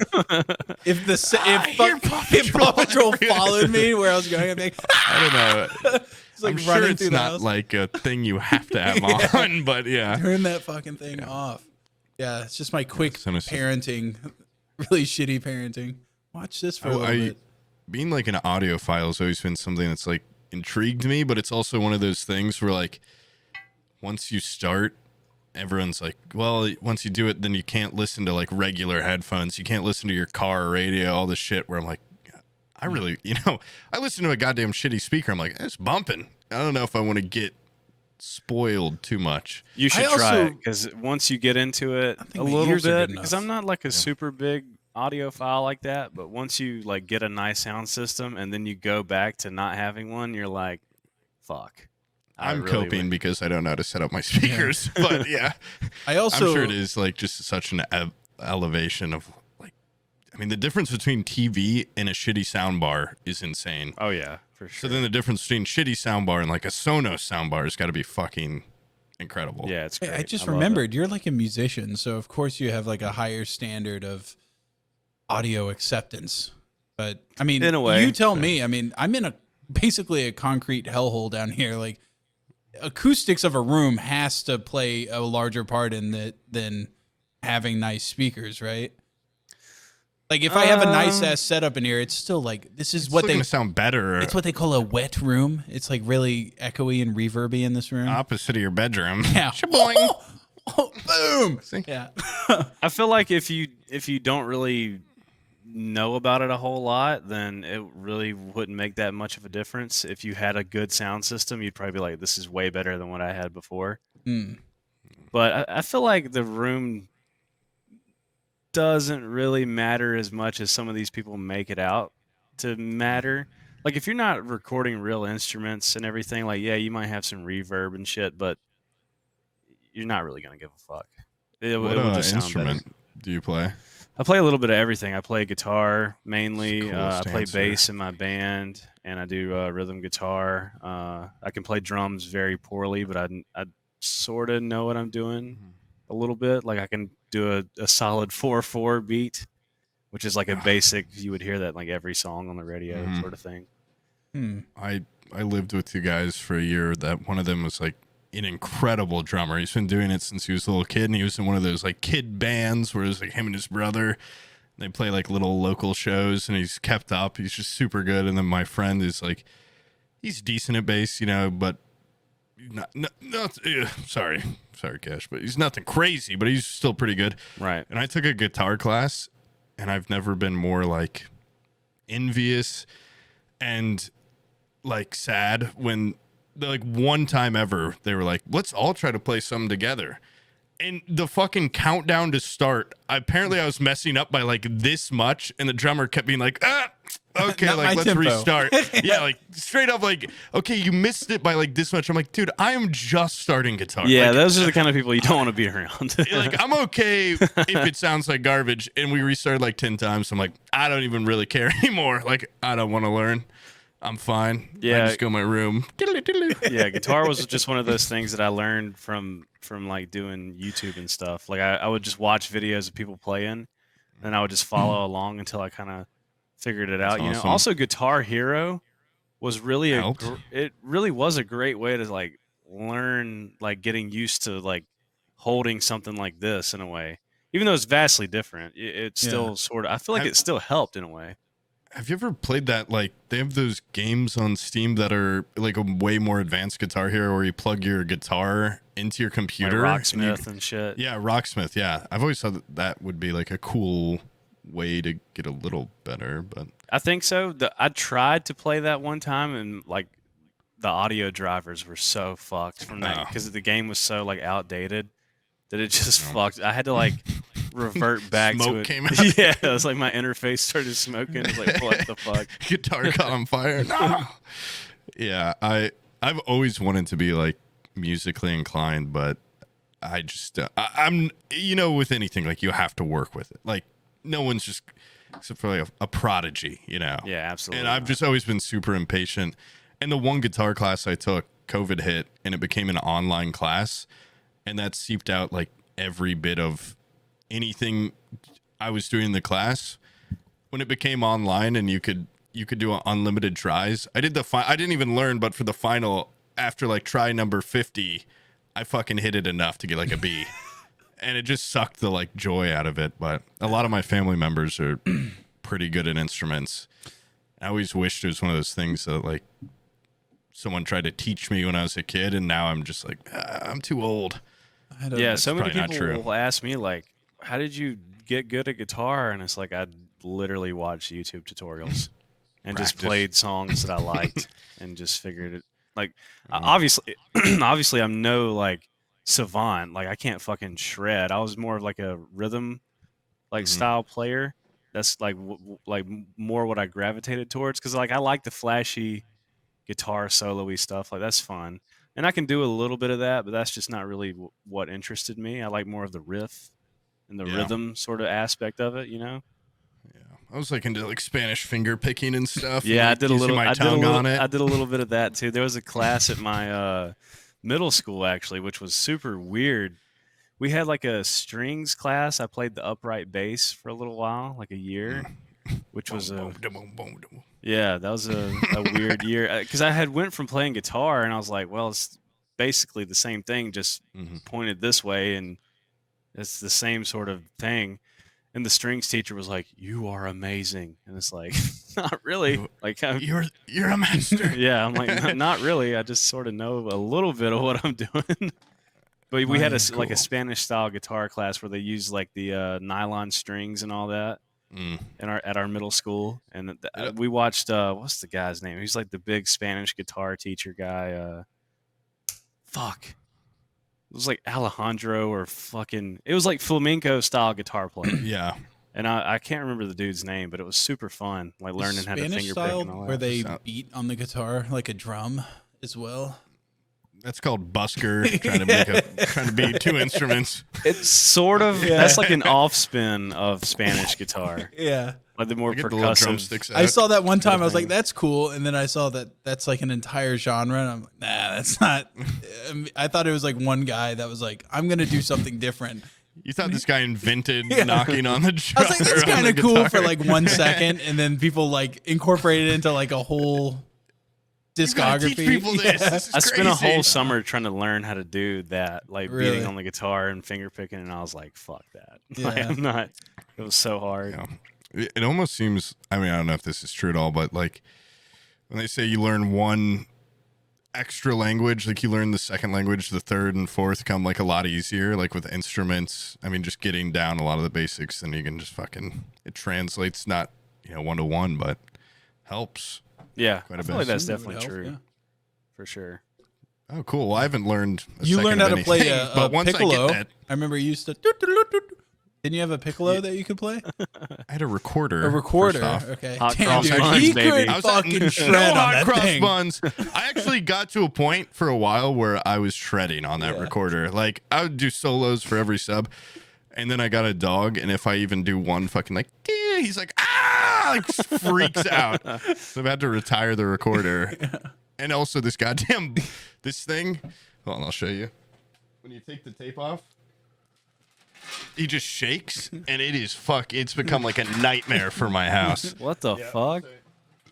I'm sorry. What is that, like some sort of sensor on his dick? What is that? Yeah, he's got a dick sensor, and he just shakes. Like that's all he does. I just got this. His feet. Look at this. What Look at the this guy. fuck? Is that like some Halloween prop sort of thing? Yeah, it's Dude, you're gonna jump his scare name. yourself with it eventually.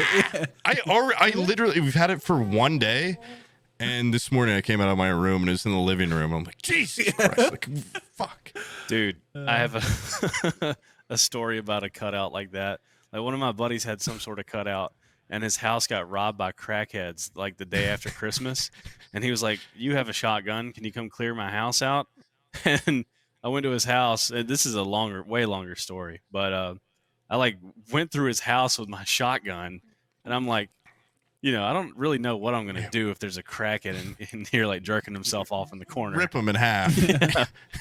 And I like walked into one bedroom, and there was like a cardboard cutout like that in the corner, and I was like, "Oh my fucking you shoot god!" it? No, I didn't shoot it, but it scared the fuck out of me. I've had that like almost exact thing happen to me where I've already told the story on here before, but Spark Notes, Home Alone, very scared for some reason. I took a shower and I went and the like back door was unlocked. I'm like, oh shit, that's never unlocked.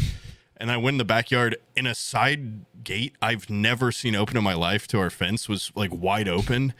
And I was like, what the fuck is going on? Like, all right, I'm just going to like check every room, be very safe. And there was a thunderstorm going on, and I was like, this is a horror movie. Like literally the internet, or not the internet, the power's like flickering.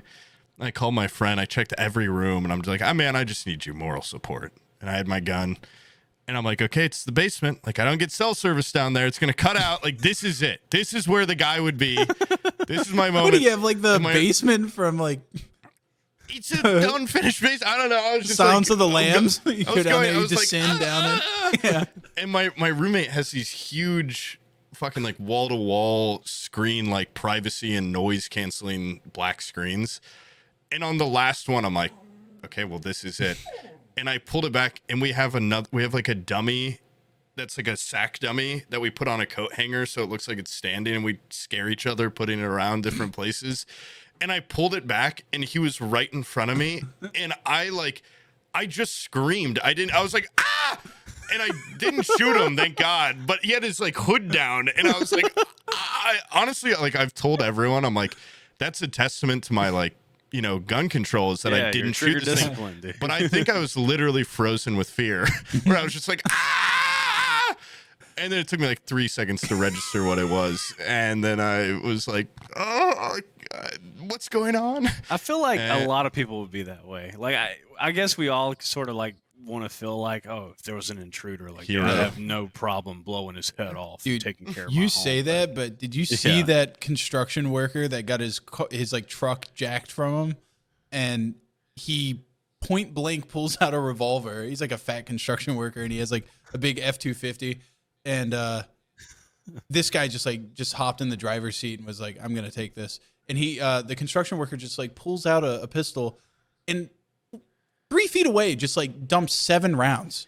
Just like it's nothing. Doesn't fucking there's a hit the big guy difference. once. Oh. Doesn't hit the guy fucking once. The guy in the truck backs up and then just runs for it and kills him. Just runs over the construction worker and kills him. my And I'm like, dude, that's why I don't. Wait, was this that video where the guy went Yes, flying? the guy the big fat guy goes Okay, flying. well, first that guy's got no instinct because he just started walking on the road. Yeah, he's like, and I the gave guy's up. backing up. He just starts walking away. Yeah, no. And then he gets hit by the truck. Yeah. But also, I feel like if I carried it, like a lot of people are like, hey, you don't carry. I'm like, dude, I don't.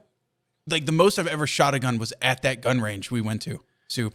Really? Was that like your first time ever shooting? I have a gun, besides but the it's BB like, gun? dude, I'm going to grab it and I'm going to try everything else before blasting because knowing me, I'm going to trip and blow my own fucking head off. Like, I'm not stable. Like, I would be that guy where I just mag dump and do a fucking cartoon cutout around a person. Like, I don't have the capability. I'm not John Wick. I know that. But there are some people that are like, Pulp Fiction. Oh, God. Yeah. Like, they're like, I have this now. And I'm like, dude, you need to train with that shit. I don't know enough about it.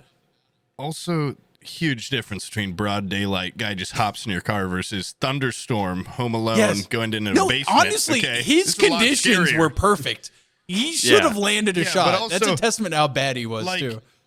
I don't think I'd shoot at a guy 7 times if they took my truck. I'd probably just be like, fuck. Took my car. Like, I've got to report aiming my car. the gun at the guy would be enough. Like if someone stole my truck, and it's a company aiming car, a gun and be like, get out of the car. Get the fuck out of my car, man. And if they drive off, I'm like, I don't want to damage my car. I wonder if that guy like ended up like winning some court case because of that. Because I'd like, are you allowed to just fucking? He drove over the guy. Would that be considered self-defense in a way? Like the guy shot me 7 times, so I just ran him over. Like I thought that was my truck. No, he ran. He ran first. He was completely out of danger. He got in the he got in the stolen truck and he drove away. And then he was like, "Now I'm getting some good wind up, so I can come back and fucking plow into this guy." Yeah, he could have gone anywhere else, but instead he was like, I got to hit this fat guy with his own truck. He like did a loop around the corner. Like, you know what? I'm going to go. It was an incredible hit, by the way. He fucking absolutely slam dunked on that construction worker. It was a death shot, which is also those big ass trucks are so scary because he wasn't even going that fast. He wasn't, but if you get hit by an F-250, you're probably fucked. That guy looked fragile. He was a big fat man. I don't know if that guy could have just fallen off a curb and just his bones would have shattered inside of his body. If this is a video I'm thinking of, he flew like 10 feet. Like, Holy shit. Yeah, like it was a decent. It was like getting hit by a truck. But it was like the worst truck to get hit by too. I'd rather. Yeah. That's why I just carry a revolver with one shot and I fucking spin it. Go, you feeling lucky? Oh, I thought you were gonna say if a truck's coming at you, you just. If something painful's coming at me, I'm going out easy. I would not like to be hit by that truck. That thing is insane. You know Buster Scruggs? Like there's that one Western story that people don't seem to like a whole lot. We sat there and talked about which ones we rated as best to worst in the anthology of Buster Scruggs. Have you seen them, Soup? The name rings on a bell, Netflix. but I'm not. It's like a Coen Brothers anthology. You haven't seen The Ballad of Buster Scruggs? It sounds very familiar. Aren't you like a cowboy or something? What the hell? Look at you're on a farm. What the hell? The fuck? Okay, you're a big TV guy too. You need to watch it at some point. He said he uses his TV for YouTube. Well, YouTube up some fucking Buster Scruggs. Go watch that shit. Anyways, there's the covered wagon scene where like the lady, her husband dies at the beginning of like going on the Oregon Trail or whatever in the wagons. And the one where she shoots herself. She shoots herself. Yeah. In that scenario, I would be her every fucking time, dude. Put me in a hoop skirt. If I see trouble coming and I have a pistol with like one shot left and I see people cresting the hill, I kind of acknowledge that I'm probably not going to, I'll wait until they're right up on me and then I'll probably give it a go. But I'd do this. Peace. And then I'd have the little gun in my thing and I'd chop the head off the snake. I'd shoot the chief right between the eyes, and then they'd scatter. No, I'd probably shoot myself in the head. Right in the fucking head, dude. I'd be so scared to shoot myself in the head and be one of those people that's like 5 years later they've got a YouTube and they're like, I tried to kill myself, and now I'm in a wheelchair. Now I'm like, that scares me. The idea of not actually dying. I have a family member that did that. They tried to kill themselves and they just like blew their face off. I'm like, dude, that's fucking even worse. That's even worse. Yes. Yeah. I don't get why a lot of them. Well, I guess I do, because it's like people when they jump off a bridge and they don't die off like San Francisco Bridge. They're like, as soon as I jumped, I was like, holy fuck, why'd I do this or whatever? Like, oh my God, that's adrenaline. It becomes very real. Yeah. But I feel like if you're one of those people that tried to kill himself and survived, I'd probably be killing myself as soon as I'm out of that hospital, because I'm like, well, I hated my life before. And now I'm like, Now I'm a man with no face. Yeah, now I'm disfigured. So yeah. I would probably be. But also, Yeah. Don't send this episode to my family. Yeah. But that's what that would be if I was at the point where I wanted to kill but- myself and I blew my face off. Like, this is my charm. This is my sparkle. Without this face, are you kidding me? How would I ever attract? You could shoot up our clicks, okay? If you had no face, if you were a podcaster with no face, you just have to. I'd be like, yeah, man, you look really good. You'll just have to take my word for it. You look really awesome. We could do a funny Less if I had forehead. like the facelessness going on where I had like just blow his forehead off. Less Oh forehead. my god, Fables. I'm cured. It's like handsome. handsome Squidward. Squid. I end up more handsome somehow. My god, you blow hair onto your head. We had to do a graft from your back to your forehead and we've restored your hairline completely. My god, I'm saved. Those people that get like facial disfigurements, they get like. Have you ever seen a facial transplant where they'll just cut off like horrible burns? Yeah, or, they'll just like cut off someone else's face and put it on ice, and put it on you like a mask. I want Brad Pitt. Well, like kill Brad Pitt. yeah. Good old John Lennon. If you take like let's say Brad Pitt's face, and like half of that's just bone structure, right? Like you would think. I would think even if his you bones too. give me his cranium, give me cheekbones. everything he has. I want a butt chin, please. Give me his fucking chin. Yeah. While you're already getting in there, you might as well make some Yeah, improvements. just give me the leftover bones with it. Can you go ahead and get that jawline out of there, please? Yeah. That would be kind of cool in a way. I hope there's no one listening to this with their fucking ear pods in and no face. Dude, I remember reading an article. I don't even know if it's true. Not like looking back on it, a lot of the stuff of my childhood Let's just say it's true. that I was yeah. horrifically scared of. I've realized Like that video of, are you going to say the one where the guy the one of the guy jumps on the thing? I remember seeing this video, Soup, when I was like really young. It's a dad like blowing up an inflatable for a pool, and he's just like calmly blowing it up. And the son is like, I'm going to jump on it while he's inflating it. And he jumps on it, and the dad's head blows up. And I was just like, oh my God, like that could happen. And it's I gotta like, see that. no, now that I've like gotten older, it's like obviously just a fake video. It's like the fakest video in the world.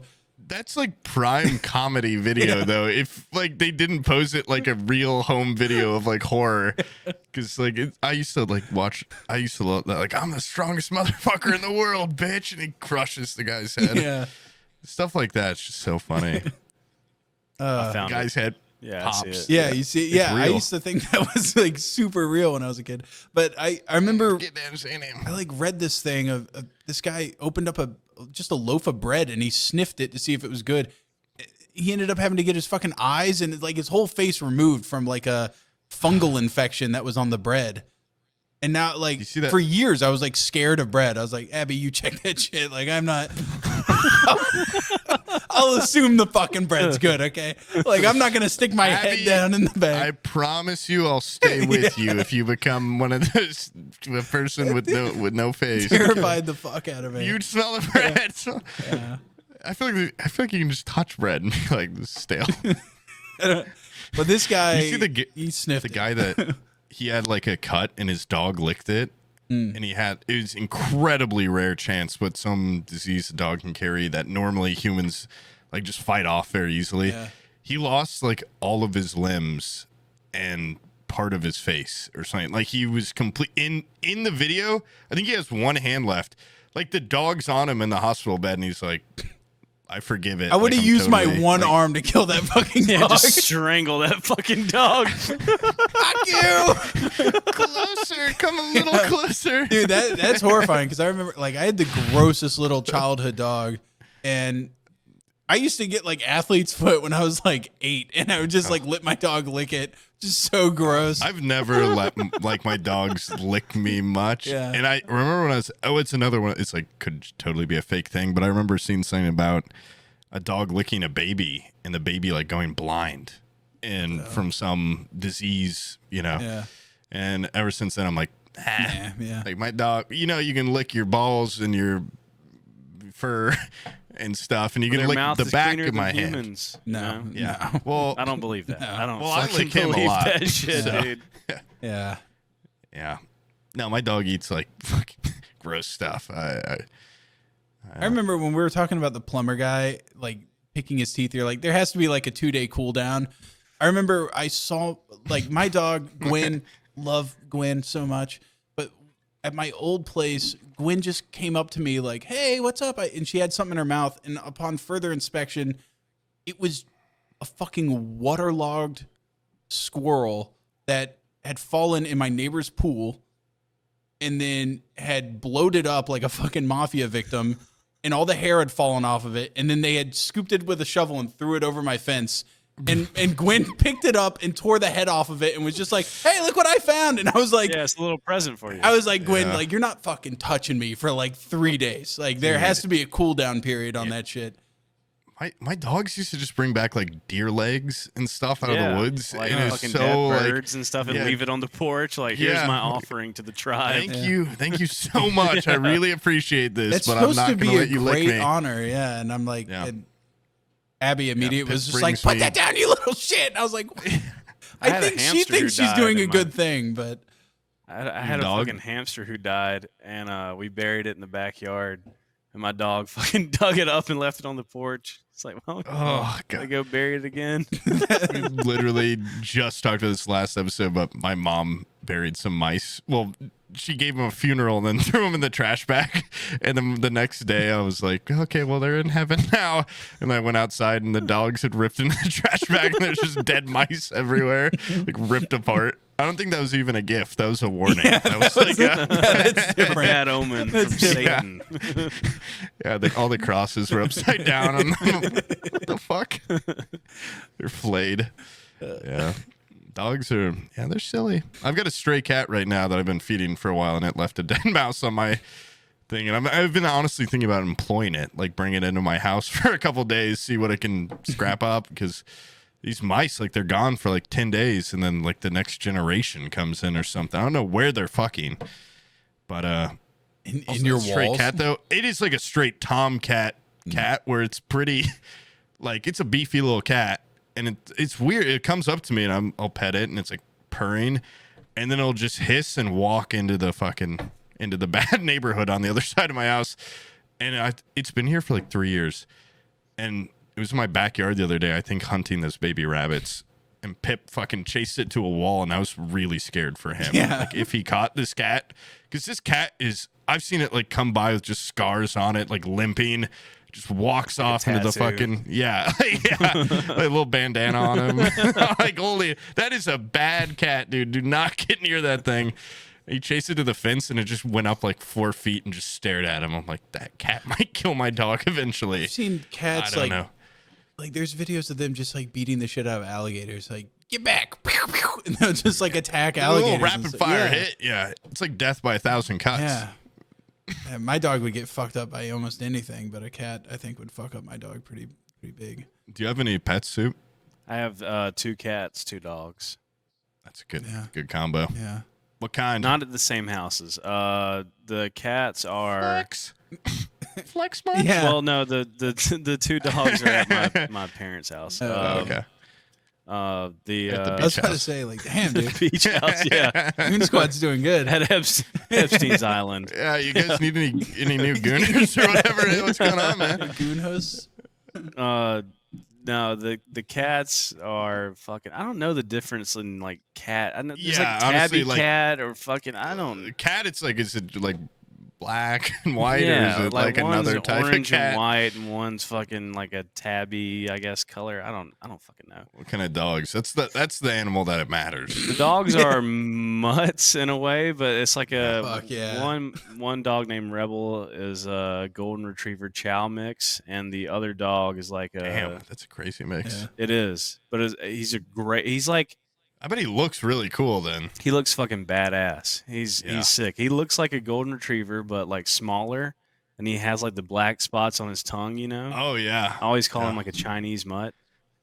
And One of my, sorry, what's the other one? the other one was like a distant relative of my dog Rebel, and I think he's like a chocolate lab chow sort of mix kind of They thing. have a lot of chow mixes. Yeah, he's like a neighborhood sort of dog mutt mix. I mean, he's not. I didn't get him from like a. Those are the best dogs.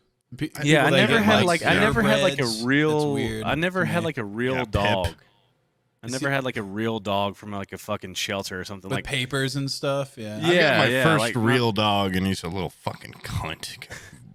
Nice, awesome. I used to literally drive my 4-wheeler down power lines, like the power line clear out areas, Yeah. you know, in the woods, and I'd see like a stray dog and be like, "Hey, come here." What's up? Yeah, and it would just like follow me home. It's like, I got a dog. Free dog. now. This is Yeah, our that's- dog. That's how I got like all my dogs growing up were just like weird lab mixes that would just kind of show up. But those are the best fucking pets. We had a Australian Shepherd or something that was kind of like, it was like the worst dog we ever had because it was like super just hyperactive, like purebred dog. I don't even know. I honestly don't remember it much, but then like 8 neighborhood dogs came over and banged it, and then had a litter of like completely different looking dogs.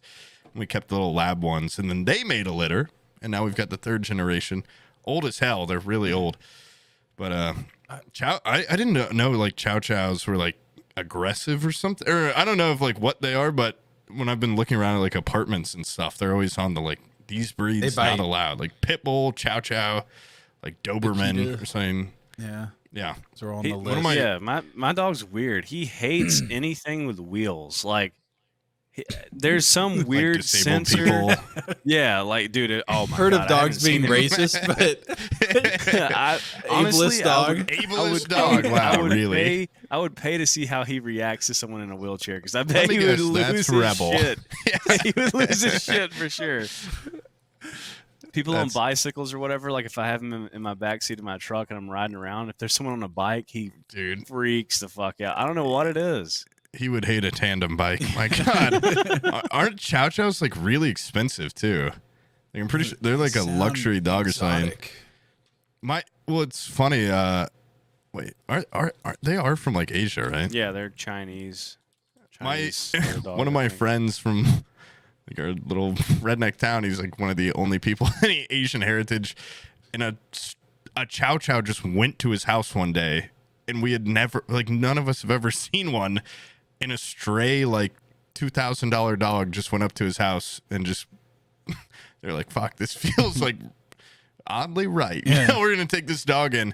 It's a scary, it's not even that big, but it's just, yeah, it's like it was kind of aggressive, but they named it Chow Chow, which is super, really original. Yeah, my dog's he's weird. Like the way he acts, he's real like timid until the tongue is weird too. Like, yeah, like black spots on the tongue and everything. Yeah. He's real timid. He's like, but he's super smart. Like he knows, he understands shit, and it's like, how do you understand what that means?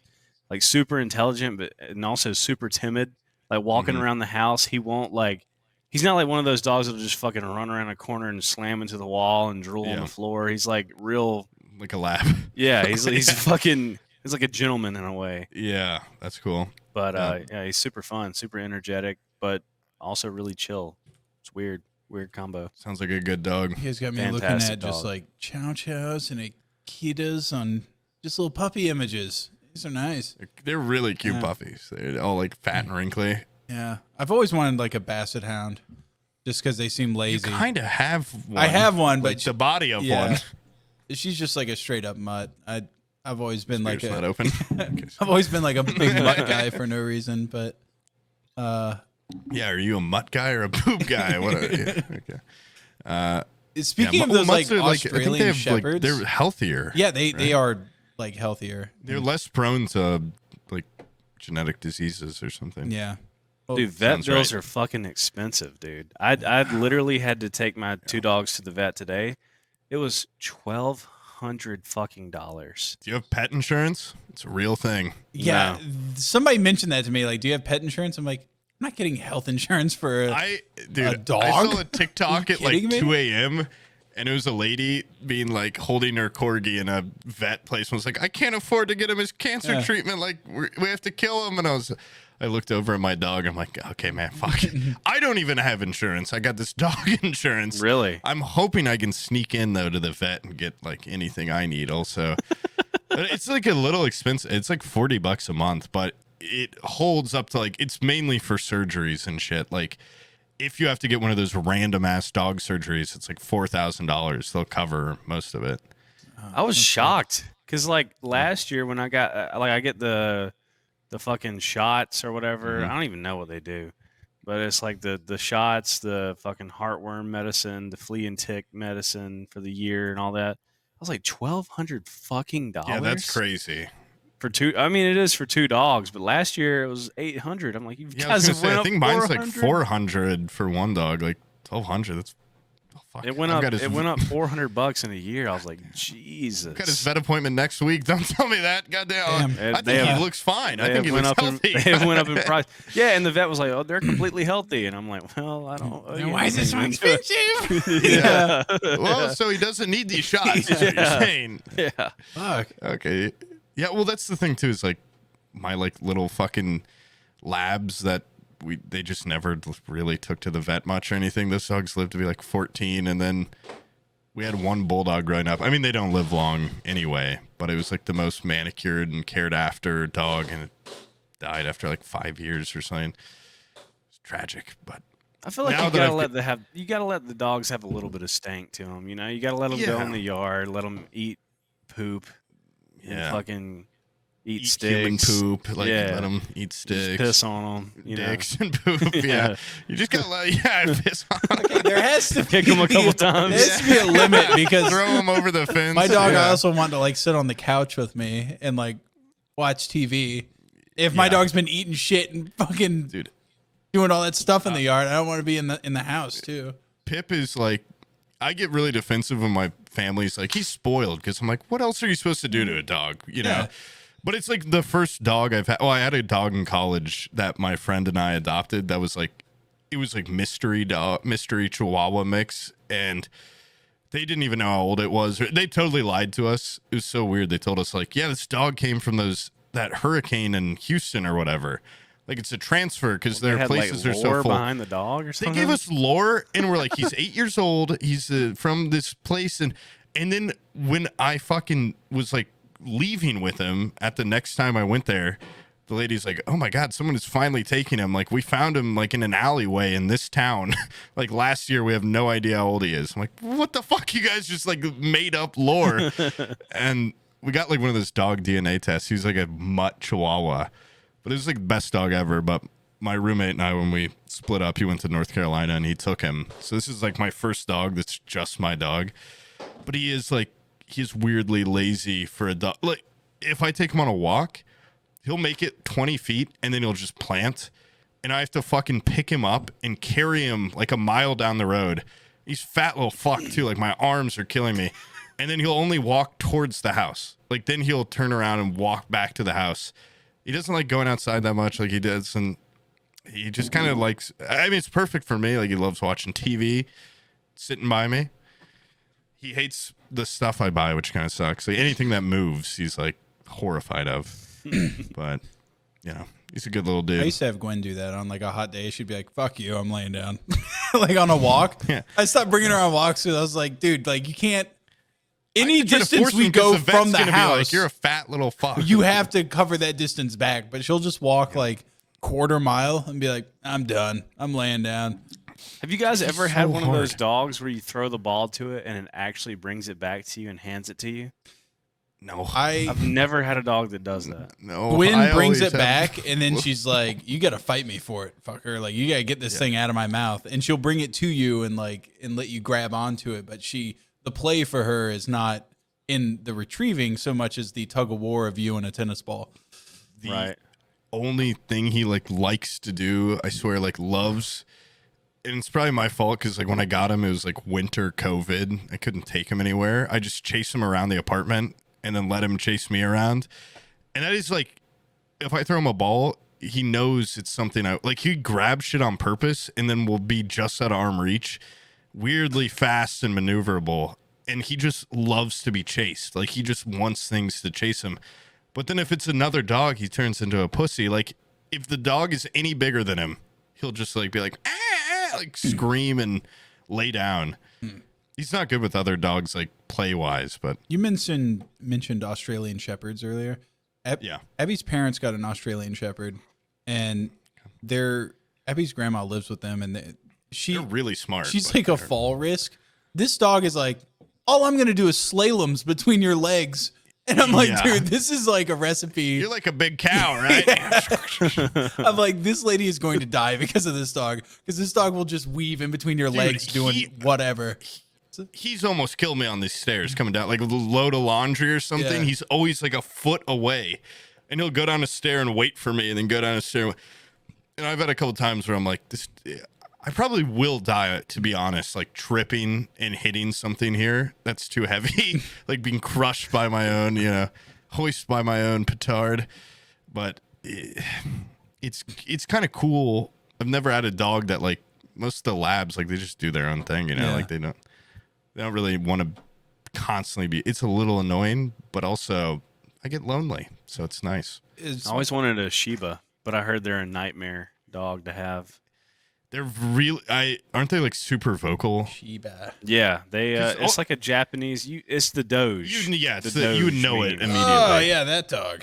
They are really cute. I've always wanted one of those, but I heard that they're a fucking nightmare of a dog. I wonder what those are like bred for, because like that always plays like a part, like the nature.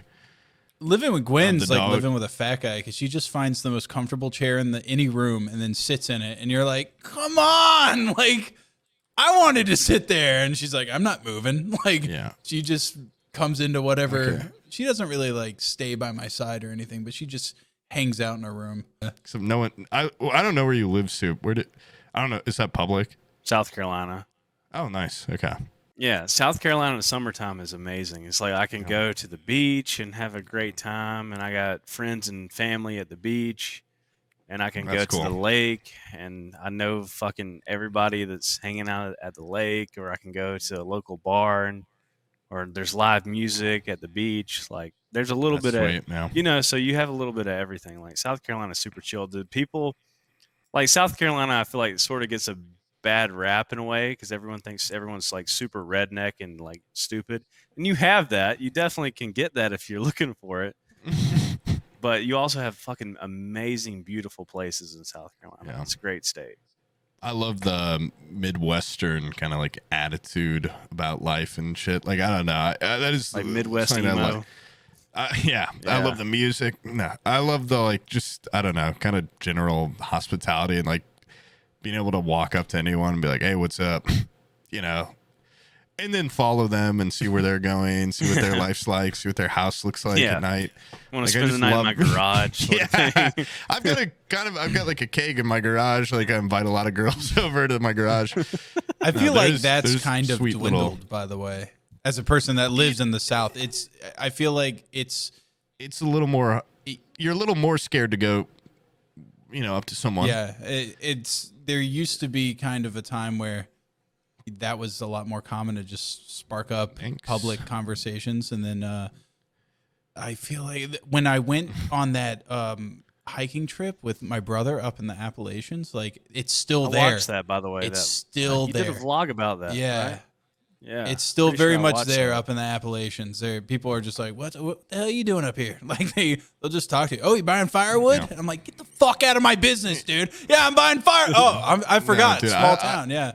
I love that. Yeah, I don't know. I love just, I don't know. Just like talk to you and stuff. And I was just at the liquor store, and the cashier was like asking me questions. I'm like, what's your fucking angle? Like, what do you fucking, what do you want? You are like the least, okay, I don't say you're the least hospitable because you're a great host, but you have no social tact.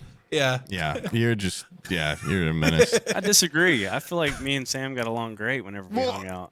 But that's because you didn't want something from me. I was like, let me go on your podcast. Now if you're a waitress, you're gonna be getting a really bad time, really horrible time. I'm just kidding. Do you go to TwitchCon and stuff? Sorry, you're about to say something. No, you're fine. I was. What was the one in Vegas? Was that TwitchCon? Yeah, that was TwitchCon, right? That was last year. I go to these events and I go to like party, have fun, meet people like Sam, like meet cool people, just have a good time. I never really like E3 and PAX, TwitchCon, like those sort of events. They kind of blur in my brain because I'm never really there for the event. Yeah, In a fair. way, I'm just there to sort of have fun That's- and meet like-minded, cool people. You know what I mean? Like just have That's a the good best time. part, meeting internet people. Yeah. Like people you wouldn't normally see and just hanging out.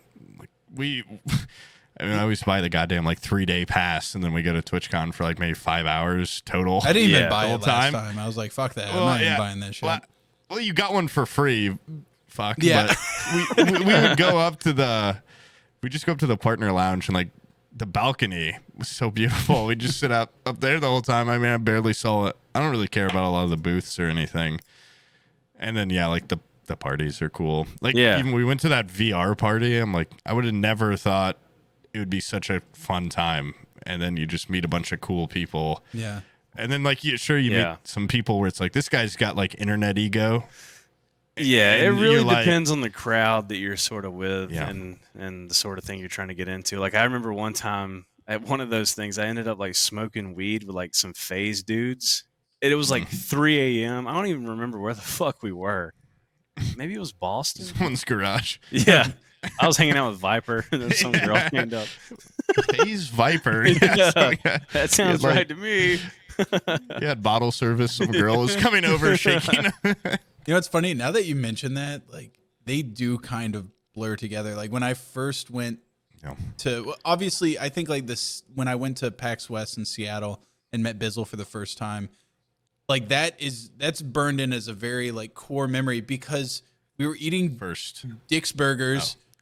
I'm like high as shit for like one of the first times, and I'm sitting there looking at like the Seattle skyline. Like I'm seeing the Space Needle or whatever the hell that is, the big fucking whatever the hell that thing is. It's a big thing in Seattle. And I'm like, like very iconic stuff. But then San Diego and Vegas, like, and a lot of those were like the same people. I keep forgetting, like, did the VR party, did that happen in Vegas or did that happen over in San Diego? It was in It Vegas. was in Yeah. Vegas? Okay. Yes. Well, They're both deserts. Your memory is all. Yeah, my memory is all fucking wonky too. Really, It's really bad. Like bad. mine's pretty bad. But Mine's scary. You and I have a couple of friends, like IRL friends, where I'm like, oh my god, do you remember this? And they're like, no. I'm like, dude, that was like 4 days ago. Jesus Christ. My memory's pretty bad too. I'm not gonna lie. It's all that weed, you know. I'm definitely. I've got a. I mean, there's a reason we retell stories every episode, Dude, every I forget. episode's fresh to us, guys. If the audience is it's upset, beautiful. I'm sorry, but to us, it's fresh. Okay. I'm not even that big reliving. of a smoker. I really have to be sort of like, I either have to be like super drunk to where the point where it almost doesn't even really matter. Yeah. Or like I'm in a really, really good environment to smoke. I've Do you I've get had, anxiety? dude, yes. My first time, I don't even know if I've told the story. I don't know. But my first time smoking weed was with my buddy Ethan.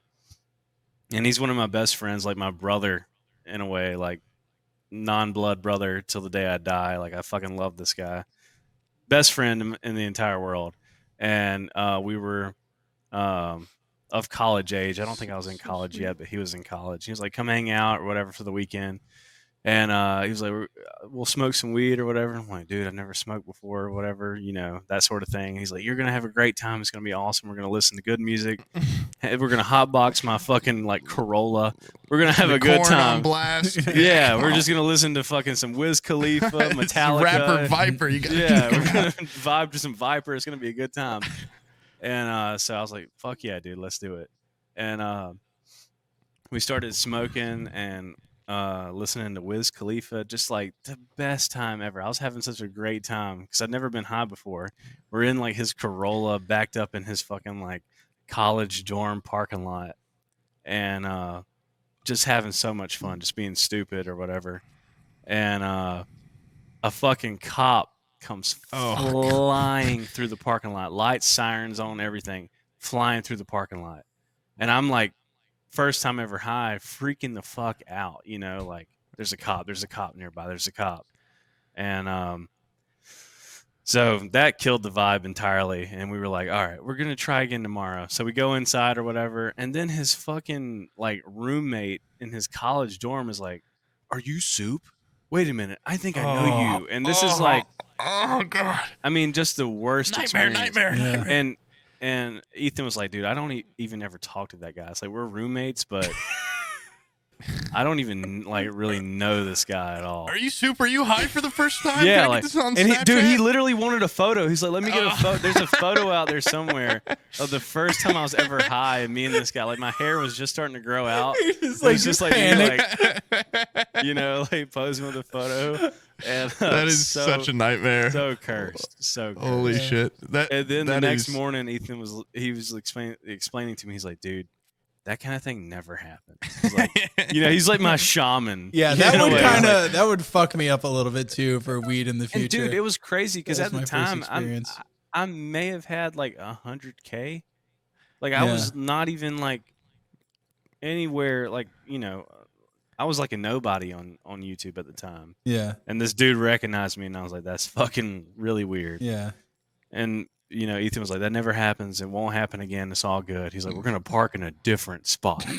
We're gonna park in a different spot At tomorrow the precinct. night." We're gonna hang out. Yeah, we're gonna smoke weed in the PD tomorrow, Yeah. bro. dude. I know that feeling. Like, I feel bad even like shit talking him because he hasn't apologized to me, but he's like told my friend like tell that guy I'm really sorry a couple times. Because a year or two ago, I went to a Halloween party, and it was like a small affair. Like, it was probably like 15, 20 people.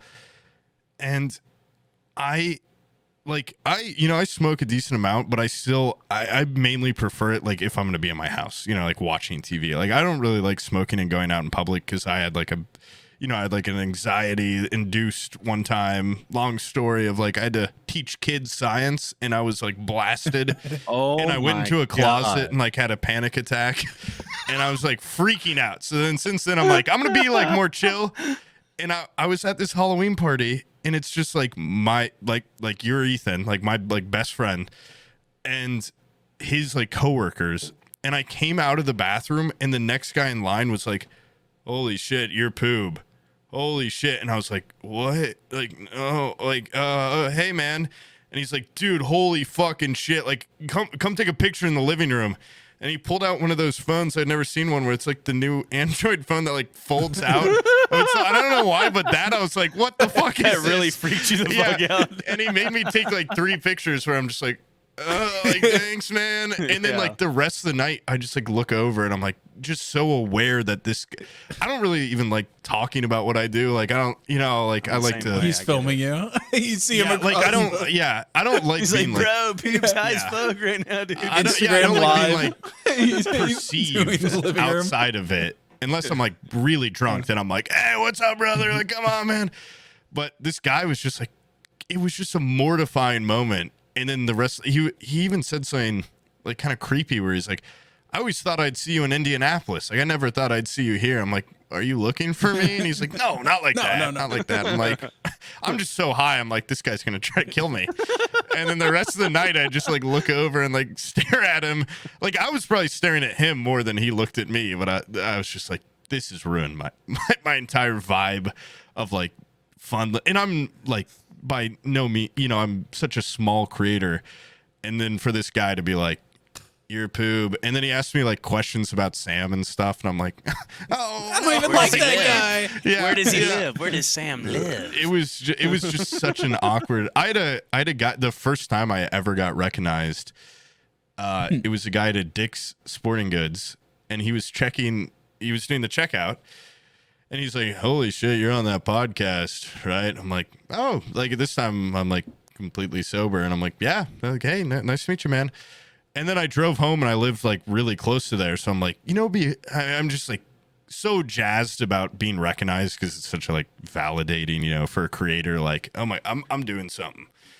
So I like grabbed some of my like stickers I had just got for like, oh, I'm going to have merch soon. And I like wrote a little note, like, "Thanks for, you know, boosting my ego." And I brought him back to him.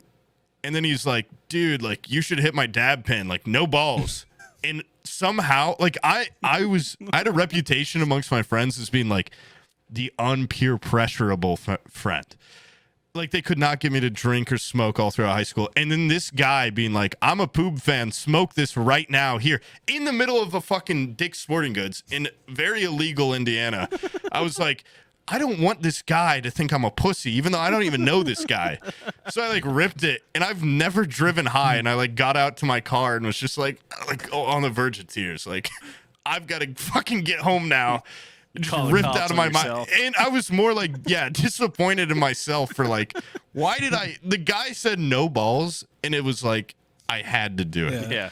It's like bonded in blood. Who the fuck goes to work with a dad pin and like, a lot of cretins. Yeah, I know. But I also, I like didn't smoke till like 9 p.m. And it was like, it was like noon. I'm like, I guess if you have like a retail job like that, like fuck it, I would probably be blasted 24/7. When I used to work at an ice cream place, the manager would go out to the garage and he'd just have joints and stuff, and people would just smoke weed on the shift, and then it was like a rock paper scissors to see who had to work the register, and I had to talk to people. But I kind of like the anxiety that it gives you. I kind of like that a little bit. I've grown to respect it. Yeah, because it challenges you. It's like a you're like self-challenge. You know, I start thinking like maybe there might be someone in the backyard. You know, and I put that idea in my head, and I'll be in my house, freak the fuck out. I fucking hate that. You hate that feeling? I like at first it was like uneasy, and then I was just like, here we fucking go. Like it's a game. You know, I'm like, I know there's nothing wrong, but like, what if there's a fucking guy? What if there's something wrong? My kids I want there to be something wrong. My kids are horrified shoot this guy. of gorillas. They're like, there might be gorillas in the woods behind my house. They're like, there's gorillas out there. And I'll get blasted, and I'm just like, what if there was? What if there was just one big ass gorilla out there? That would be horrifying, right? What if one time there is a gorilla and I don't believe them? Oh my God. Yeah. Escape from the zoo. Which, by the way, audience members, I have a P.O. box, Soup, and somebody sent me, just unrelated to this entire problem of my kids being horrified of gorillas, they sent me a 50-pound bag of gorilla food that they like feed gorillas in zoos, like in captivity. Oh, nice. And that looks fun. And like, I didn't know what to fucking do with this giant thing of gorilla food, so I dumped it in the woods behind my house. My kids saw me dumping gorilla food in the backyard in the woods, and they're like, because I've convinced them. I was like, I even got like Google Maps out, and I was like, look, this is where we are. Here's the ocean.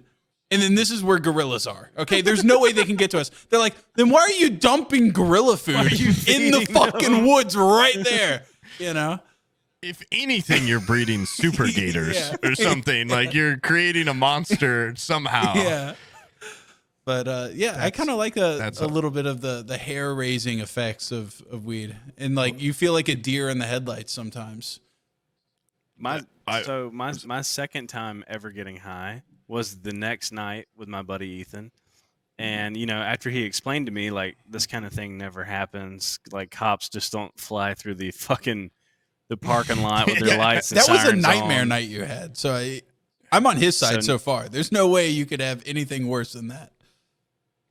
I'm telling you, that's exactly what happened. I'm telling you, perfect setup, dude. There's no fucking. There's no way. Literally, like that. That's how he's like, dude. There's no way that's gonna happen again. We're gonna park in a different spot and everything. And I'm like, all right, dude. Like the first night, I'm freaking the fuck out. Like I'm gonna go to prison or some bullshit. Like I'm losing my shit. And he's like, he's calming me down. Like that's not gonna happen. Next night's gonna be great. So night 2 happens. We pull up. He's like, we're not going to park back in a parking space, where we can see the whole parking lot. We're going to pull up in the parking spot so we can only see the apartments or whatever in front of us. And I'm like, cool, whatever. And so, we're smoking, having a good time again. I'm like, yeah, this is going to be a great experience. Night 2, let's go. And we're hotboxing his fucking Corolla, listening to Wiz Khalifa and Metallica and all this kind of shit, just having a good time. And I mean, hotboxing the fuck out of his Corolla. I swear to God, a cop rolls up in the parking lot. No, this time, night 2, no lights on, comes rolling up behind us. And I see this car, and I'm like, that's a cop car. There's another cop car, no lights on. And, we're like sort of freaking out. He's like, it's fine. It's fine. It's no big deal. The cop car rolls past us. No lights on, nothing. And we're sort of freaking out. Like, yeah, sort of freaking out. Just like sort of watching it. Like, oh my God. The cop car comes to a stop. No lights on. Like maybe 100 feet away. Maybe. Stops, dead stop, puts it in park. We're freaking the fuck out. This cop gets out of his car, starts walking towards us, and we're both like looking over our shoulders, like, "Oh my God!" The cop is walking in our direction, and we're losing our fucking we're losing our fucking minds. Like, "Oh my God, he's walking towards us! Oh my God!" And this was a couple of years ago, so I'm trying to recollect the story. I think he like went to his trunk and got something out of his trunk. And he went to his trunk or he went to his back door or something. We're freaking out, like looking at one another. We're like looking at one another, looking back, like what's happening? What's happening? And Ethan's like, we gotta go inside. We gotta go. We gotta go now. And I don't know if the cop. I was freaking the fuck out. I don't know if the cop had got back in his car or if he was still getting stuff out of his trunk. But Ethan's like, get out now. Get out now. And we open the doors to his Corolla, and the smoke, it's like a Cheech and Chong. The smoke is literally coming out of the doors and going directly up into the sky from the fucking driver's side and passenger door. I mean, it's just going straight up. And Ethan's like, come on. And we close the doors, and we fucking run up into his apartment. And I'm like, dude. I'm like, fuck that. Like, I'm never smoking weed again. Like, dude, I don't blame you. I don't blame you at that point. That's awful. It's so funny though, like probably how every story of like people like us at those ages being so scared of cops or like seeing like how little they probably actually care. Yeah. Because my friend got caught once at our college and he's like, my life's fucking over, man. Like they're gonna take me to jail. The cop was like, break your bowl on the ground right now and we'll let you go. And my friend though, he'd like, we're fucking poor, and he's like, it's like $40. Do I have to? The cop's like, break it, and he's like, oh God, and they just made him smash it on the ground, and then they're like, all right, go back to your dorm, kids. And it's like that was it, but it was like the feeling is such a severe fucking fear, it's like primal the end of fear. Your life. Yeah, it's like fight or flight. Yeah, it is the end. It's like this cop's gonna come fucking blow my head off for smoking this weed. Yeah, I don't even know if we were of legal drinking age because I feel like I remember us drinking like Busch Light or Keystone Light in his apartment, and it was like Keystone, hell yeah. And it was like room temperature beer, like it wasn't even in the fridge, just on the ground. Sort of like, yeah, here's a beer, man. Like, take what you can get, sort of thing. Hams, Keystone. Oh yeah, dude. My one friend was smoking weed, and a cop went up and blew on the other end, and his head exploded. He blew so hard, his head jumped popped. On the blunt. His head exploded. Put that on the ground and keep smoking. I'm gonna show you something. And that guy died, and we were like, we'll never smoke again. I guess I'm super lucky having that.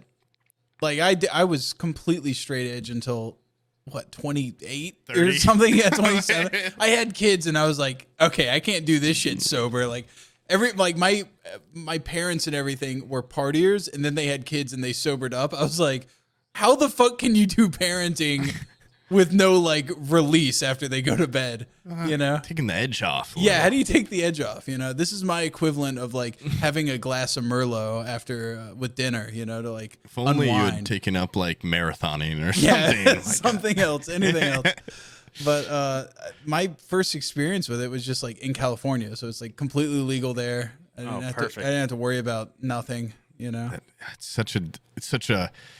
I got really lucky too because. You hear horror stories. Like a lot of my friends started smoking in like 5th or 6th grade. And then all those people that started way too young, they smoke too much and they have that one huge panic attack or something. Moment. And then they can't smoke ever again, or every time they do, it's like residual panic. And my first time, I mean, it probably gave me cancer, but my Ethan, he crushed up a Natty Light can and then cut a hole in it, and we smoked out of a fucking natty can, which is disgusting. And done that. I'll never get that high again. It was so fucking awesome. But at that time, like as soon as I started smoking weed, because I was like, well, like, what's the benefit? They're like, dude, listen to some music, which now I smoke weed. Like music's the same. But I had these noise canceling headphones and I put them on. They found me like an hour later. I had gone into the laundry room and just fucking shut the doors and was sitting on the washer and dryer, just like, oh my, like I get it. I understand the world. Like it's beautiful. And after that, for like a couple months, every party I go to, this is like the weirdest move ever, but I'd smoke weed and then I'd put my headphones on and just be like, I'll just see you guys in a bit. And I'd just like walk around, listen to music, like, hey guys. Like I was just so obsessed with the way like music sounded. It was very cool. I'm not even a fan, by the way, of Kashmir by Led Zeppelin, like that much. I thought you meant the material. But okay. That song was the song that I would listen to when I first... It's like the first time I tripped, there was this song, Dripping Sun by Kikagaku Moyo. And it has those like flows in it where like when you're tripping, you're like going through these... And my friend was like, just sit back, listen to this. Like, you're going to feel anxious, and then you're going to feel relief. That song was like busting the fattest nut in the world. Like, the relief after the like build up and then like, it was like my entire body was coming. And I was just like, oh. Dude, I got high one time and went to church. Oh, that's insane. What are you, that's insane? awful. You're just like... You know what? It's not even... Were you staring at the Jesus on the cross? The more I hear from your like, oh, this is horrible weed stories. Like you choose, these are bad decisions. Okay, this is not the weed's fault. It's you. You're the problem. It is me. Who the fuck goes to church on that parking shit? lot? Don't go to church. Get a big comfy couch. I know, dude. I know. I was still very young, and I was at that age where it was like your parents sort of dictated every move that you had to make. And I was at one of my buddies got like a job in I think like early high school where he was doing like house sitting, where like rich people would be like, hey, we'll give you $500 if you feed our dogs and watch our house while we're going on a fucking insane vacation sort of thing. Yeah.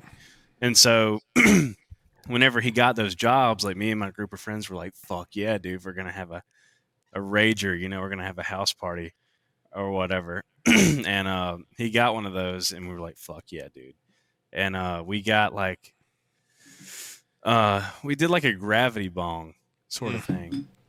It was like a 2-liter bottle for a while. Yeah, like a 2-liter bottle and like a fucking 5-gallon paint bucket. Oh, you get so high though. It's awesome. Dude. Oh my god. It's nuts. And you get insane value per little amount of weed out of one of those. Oh, for sure. And it was Saturday night and we were partying, having fun. And the next morning, I was like, I had so much fun last night. I think I'm going to go out there and just hit whatever's left in that gravity bong real quick. And I fucking did a grab before church. I hit that gravity bong, dude, and I was losing my shit. And I get a phone call from my mom, and she's like, I expect to see you at church this morning. Oh God. And I was like, you're going to have to kill me. I was like, oh no. And I was like, I have to go to church. I'm like, I'll see you guys later.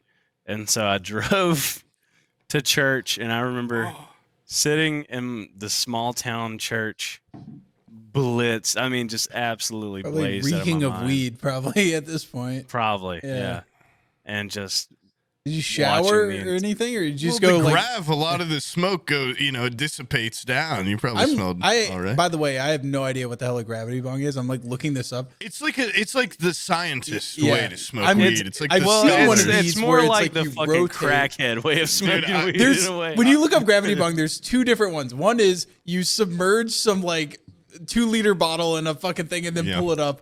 That's super lame. Yeah. And then there's the fancy way. Cool way. There's this fancy one that like turns. Those are like really expensive though. It looks insane.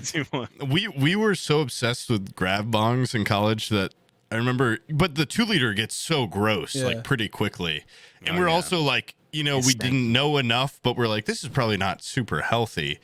So one time, you like cut the bottom off or whatever. Yeah. We had already smoked a grav, and I came up with this awesome idea. We had a bottle of Tito's, and I'm like, what if we turn this into our 2-liter. Like we used the glass, and then everyone's like, how the fuck do we like? What we like glass cut it, and we like weighted it down on our back porch and had it like clamped in, and then so it's so like boy brain stupid, but I just like had this like combat knife and I made it into a spear, and I was like, I'm just gonna jab the bottom and pray that maybe somehow just the bottom breaks. And after like 10 tries, I'm like, gah, gah. Eventually the entire thing just fucking exploded. And like we had to clean up glass for like an hour. We're like, okay, but we're so close. And we almost tried it again, but we're like, let's just take cancer. Like this is way too much work. Like, cause we had seen those fancy ones. Yeah. But there's no fucking way in hell we're, can buy one. Did y'all use like the fucking, what's it called? Not a drill bit. Oh, like the lug nut or whatever. Yeah, the lug nut, and you put it in the cap of the 2-liter. Yep. And you melt like the cap and put it in there. Yeah, and Yep. That's what I did. And I went to church. I'll if I can find the video, I'll send it to you somehow. But our neighbors had this. I mean, they were really bad influences, but they had Moab, the mother of all bongs, and there's a video somewhere of it's bellowing. It's like seeing a fucking nuke rise out of a silo, because we had the 2-liter and a bucket. They had a fucking entire like tub. By the way, this is like the two. Yeah. This is like there's the have-nots, which is this, and then there's the fucking and then the real haves. people of Earth, and then there's the 1% that are smoking out of their fucking mechanism. Well, I'm glad I started smoking in my late 20s, okay? Because I want that fucking thing. $500. I want that fucking thing. Inaccessible. That is actually a lot. You know how much weed you get for $500? Fuck that thing. But like a whole eighth, dude. At my dealer, I can get you an eighth. It's insane. I don't think I would smoke that. Well, you weren't. You say that. You weren't a fucking dumb kid. Yeah, just trying to get as high as you can for as little weed as possible. Dude, we were so desperate. We would literally grum out bongs and clean them, and then fucking spit out the residue on a paper towel, and then dry it out and be like, "Can we smoke this?" We just smoke like tar, dude. You're like we were crackheads for this fucking weed, but our neighbors had the Moab, and it was a huge tub. What are I don't even know what those are called, but like a container for, you're moving or some shit. And in it, they had a like, I don't even know how many gallons, but a massive like office water jug. They cut the top and bottom off that. And then the top of that, they had this duct tape that could like flex. And then on top of that, they had like a gallon of milk. And the entire thing would rise out of the water, and it would stand like 3 feet out of the water, just completely filled with smoke. And you could share it amongst your entire, like you and all your roommates would do it down. Yeah, everyone takes a little hit off. Yeah, and it was like, we were like, you guys are literal geniuses. Like we looked up to them. And then the guy that made it, he would be like, guys, check this out. And he'd smoke the entire thing. That guy dropped out of college like a year later because he fucking fried his brain so bad from inventing and using the Moab. Yeah. He like literally was like, next time I saw him, he's like, man, what's going on? He's like, hey man, do you like peanut butter and jelly? I'm like, dude, what have you done to yourself? Like, you were a great scientist to make this thing, and then now he's like cursed his own mind, But it was genuinely one of the coolest things. I mean, now if I saw it, I'd be like, wow, that's like a cancer machine. But at the time, it was an impressive testament to like college kid desperation. And I mean, they even wrote Moab on it, and I thought that was really cool. But yeah, Sam, the guy that made the Moab he dropped out of college because his grades suffered. Because do you know any people like that, Soup, that have smoked so much that they've become like a fragment of their previous self? Like, you're lucky if you don't. I've met people where I know people that are like, this guy's sort of. There used to be more brain function there. Like what happened? There was more of a man there. This used to be a person. Yeah. This used to be a real person. There's no way that you developed to be this. But no, I don't really know anyone like that. So well, dude, I've realized that I like talk too much shit on here, and the walls are coming down. Literally the other day, one of my friends texted me and said the walls are coming down, and it was a text. He cropped out who had sent it, but was like, "What's the name of Poob's podcast?" or not Poops. They use my real name, dude. I'm getting bad, but I keep calling myself Poop. Yeah. What the fuck? He's assimilating. Anyway, well, it's You're confusing becoming because both internet our man. names are Sam, and Sam's like breaking me down into me just becoming this thing, Poob. It gets confusing, I know, but anyway, he was like, well, "What's the name?" Like, I heard Sam does like internet stuff. Like, what's the podcast? And he's like, "Dude, people are finding this shit out." Because I'm like an incredibly secretive person. Like with my none of my family knows the name of any of this. Only my close friends. And then 10 minutes later, I got an Instagram DM. He's gonna see this too, but from a guy I went to high school with, different person than the text, and was like, "Hey, I just found this stuff on." Like, I watched it all. It's really cool. And I was really high at the time, and it sent me down a spiral of if I got a text, by the way, that says like the walls are coming down, if I just got an unprompted text, it's like I would be scary. freaking the fuck out. Well, I'd be like, what Mexican friend of mine is this that I found their phone number? Like, oh my God. Yeah. Who? How many? But yeah, it was like, I don't even remember where I was going because all the weed smoke in my head, but the walls are coming down. The people are finding out. Not good. Yeah. I don't remember what my original point was. I get very off topic very quickly, and now I'm getting stupid enough. I don't remember. I get what you're saying. Oh, I was talking about the guys that are. He'll find out because he knows the podcast. But I have a friend that growing up, the most like, yes, sir, thank you, sir. He was the only kid that used like ma'am and sir and like very proper kid. And then I watched him once take a dab rip through his nose, and I watched him do a bong that was like 8 feet tall through his nose. And now when I talk to him, he's like, "Yo, what's up, man?" Like, he talks in slow motion, and that is like the one thing that fears me into like slowing down, because I'm like, this guy is not the same person.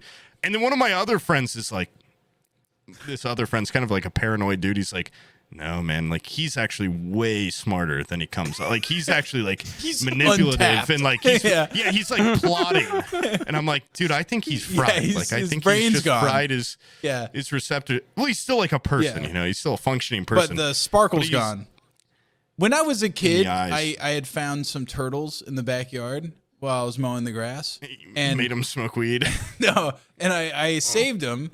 And I brought them inside, and we had a big aquarium. And saved them. Yeah, you captured them. I captured them, and I put them in this aquarium. I made like a little terrarium for them and stuff. And then me and my dad and my brother left the house. And when we came back, all of a sudden, the turtles are like, one of them's upside down, floating in the water. And wait! You put turtles in, like, were they for water? No, okay. There was land. Were they like box turtles? Yeah, there was like land, and then we made like a little pond for them. And there was one that had like just was like upside down in the water, and we're like, "What the fuck happened?"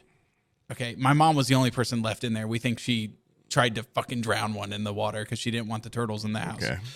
And my dad pulled that thing out and gave it mouth to mouth with a coffee straw, put it over its snout, and like brought it back to life, resuscitated it. But it was never the same. And I think that like when turtle? like it was like it was off. It was never the same. It kept wandering into the water trying to kill itself, and it couldn't talk. It wouldn't as eat well as anymore. good. It didn't have the sparkle in its eye. Okay, like before when I found these things initially, they had sparkles in their eyes. After that, when it came back, it was like after your mom Shutter Island, that turtle. That turtle was broken. Okay. And when someone smokes too much weed like that, and they're like, "Hey, what?" Like I'm thinking they have turtle brain. Yeah, they've been turtle brain. They did whatever my mom did. Now, if I got this guy in water, he'd be even dumber. if I drowned him and brought him back to life, he would be even. Do you think it's like worse? Just like taking those giant bong rips? It's like depriving your brain of oxygen, or do you think it is? Oh, I'm sure it definitely has some sort of long lasting, like something's going on there. Asbestos or what's the commercial the mesothelioma? Mesothelioma. Yeah, I'm sure there was some of those side effects from it for sure. We had a family member, by the way, where they're like mesothelioma. If you worked in a shipbuilding yard, and they had like a picture of like these are the environments that you will get mesothelioma and die. Like if you or a relative worked in a place like this, There's a family member I have where it's like him working day and night. He's like, it's just him like, yeah, like I'm working in a shipyard. And he died of mesothelioma. He totally had it. What is that? It's like, What is that thing? Mesothelioma. It's like an asbestos-related cancer. I know if you or a loved one has it, you can get compensation. But what it? Oh, it's a cancer that you get in your lungs from breathing in asbestos fibers. Asbestos, honestly, legitimately, if it didn't cause cancer, it's like a miracle product. It doesn't burn. It is great at insulating. They used to insulate pipes with it. They made asbestos shingles for houses. There's asbestos siding on houses. If you see a house from like 1940, fucking house looks great. If it probably be said for a lot of products. I know, yeah. If this didn't cause cancer, it'd actually be awesome. Yeah, some shit like back cigarettes. Then is ridiculous. Yeah, you know? Yeah. Like a drunk sig. If the Moab didn't cause cancer, like I'm pretty sure, like you knew what you were signing up for. Every hit was like 5 years. Like it was worth it at the time. But now that I'm getting older, I'm like, was it worth?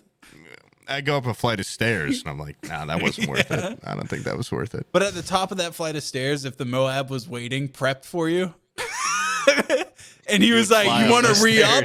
You want to re-up on that? Do I have my headphones and TV waiting for me? Yeah, I might be smoking that. There's a very good chance. He goes, hey, before you go in your living room, you want a hit of this Moab real quick?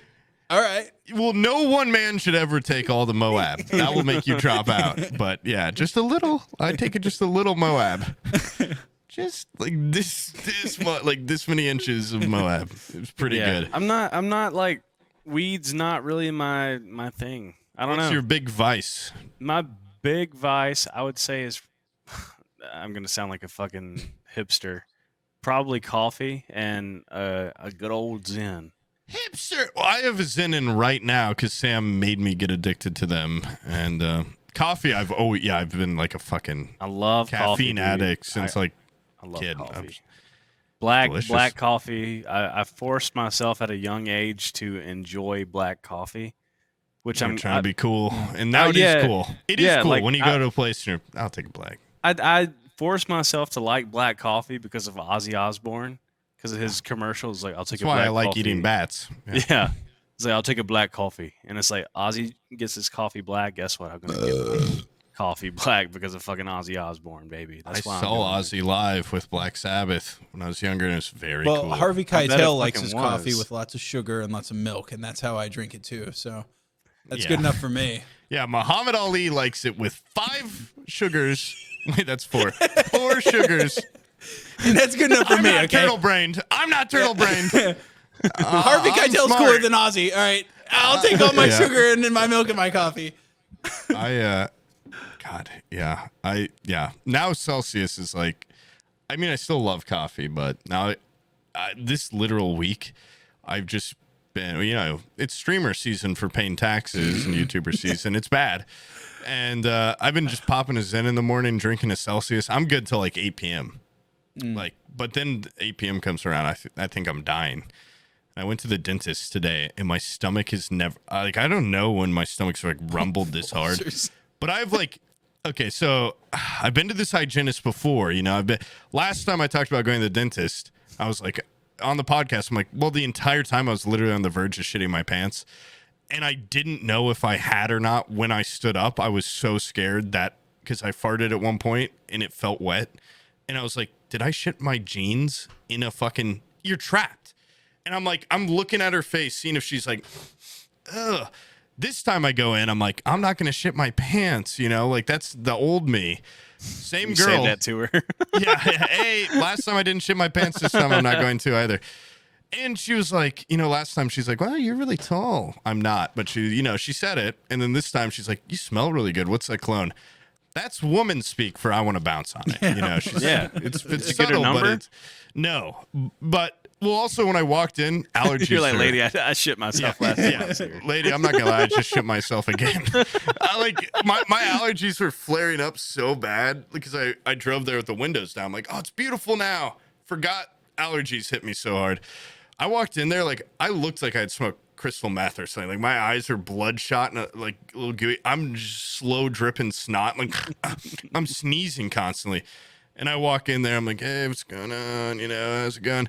I sneezed with her hand in my mouth, which was like already like really gross. That's At kinda one point, hot, I coughed and water shot on my face.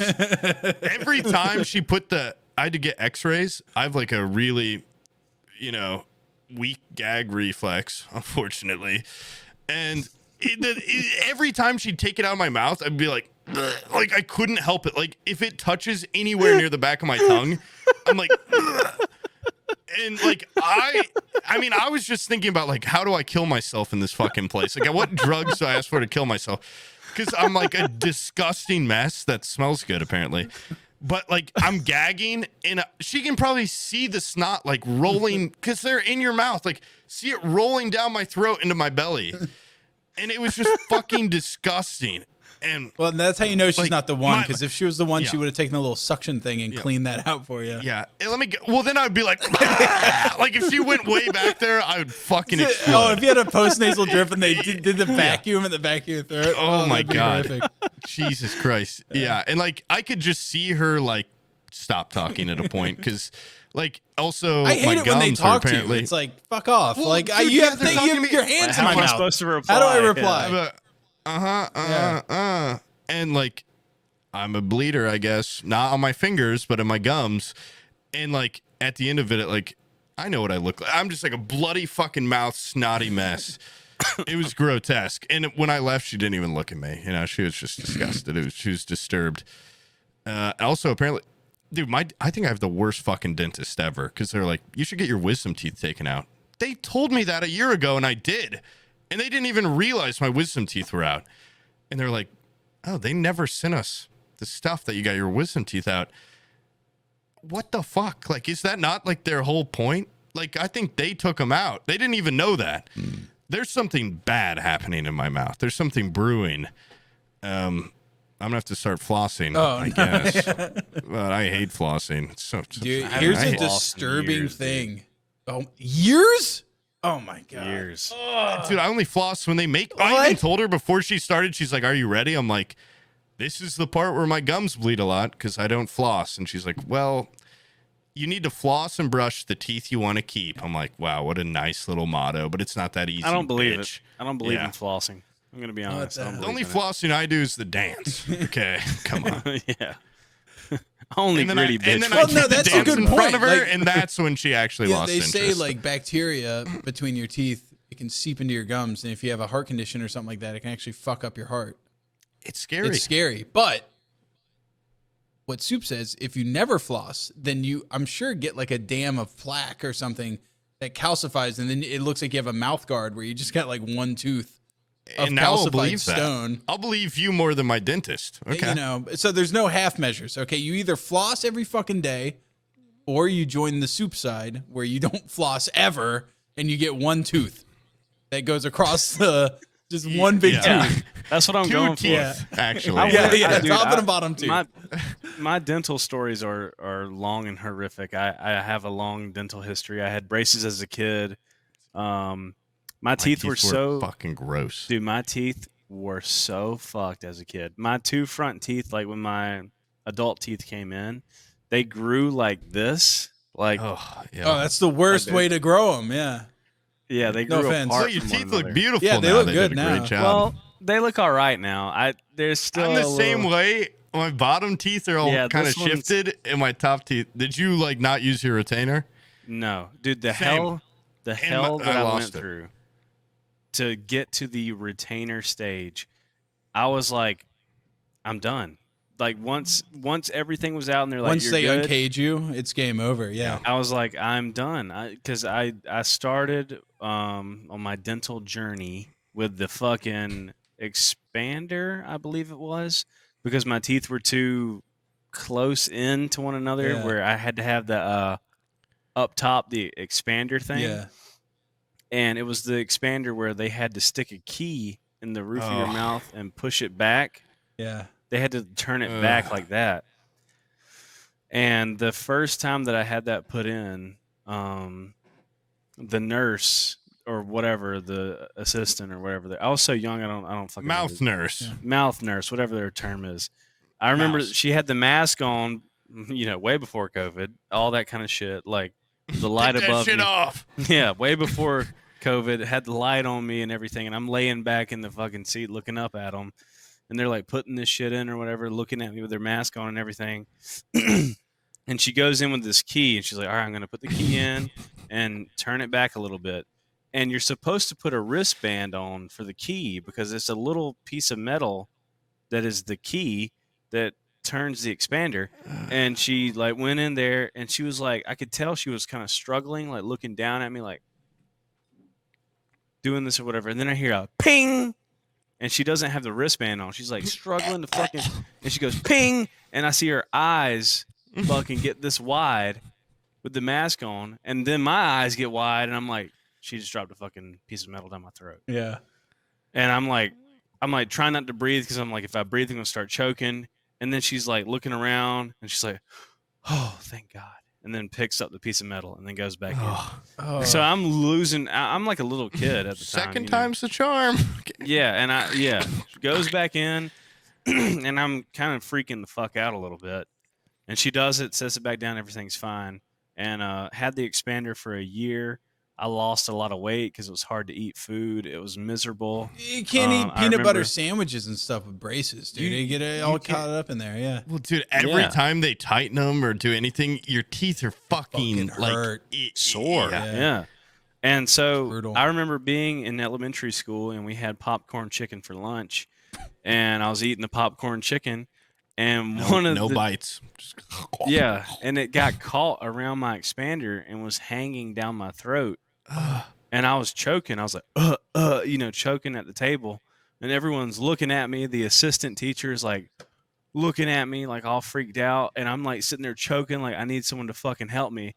And I was like, freaking out as a kid. I remember having to stick my hand like way back in my throat and pull this fucking chicken out. And I think that was the moment that it was like the extreme weight loss happened because I was so fucking scared to eat anything else. You have a lot of bad experiences. Yeah. If you guys want to change a pace a little bit, I have a positive experience about my dentist. I went there, and they apparently have developed a mouth ramp where it's like, you know how it's like so annoying to just open your mouth for 45 minutes? They have like this. It's not that hard for me. Really? Well, like I just get like. What do you mean exactly? Getting my jaw gets sore. So they have like this like. I can have some exercises for your mouth that I can show you. Do you mean like while they're working on your teeth? Yeah, while they're cleaning them and stuff. It's fucking. Dentist was like, oh, here you go. Like pokes it's like a fucking.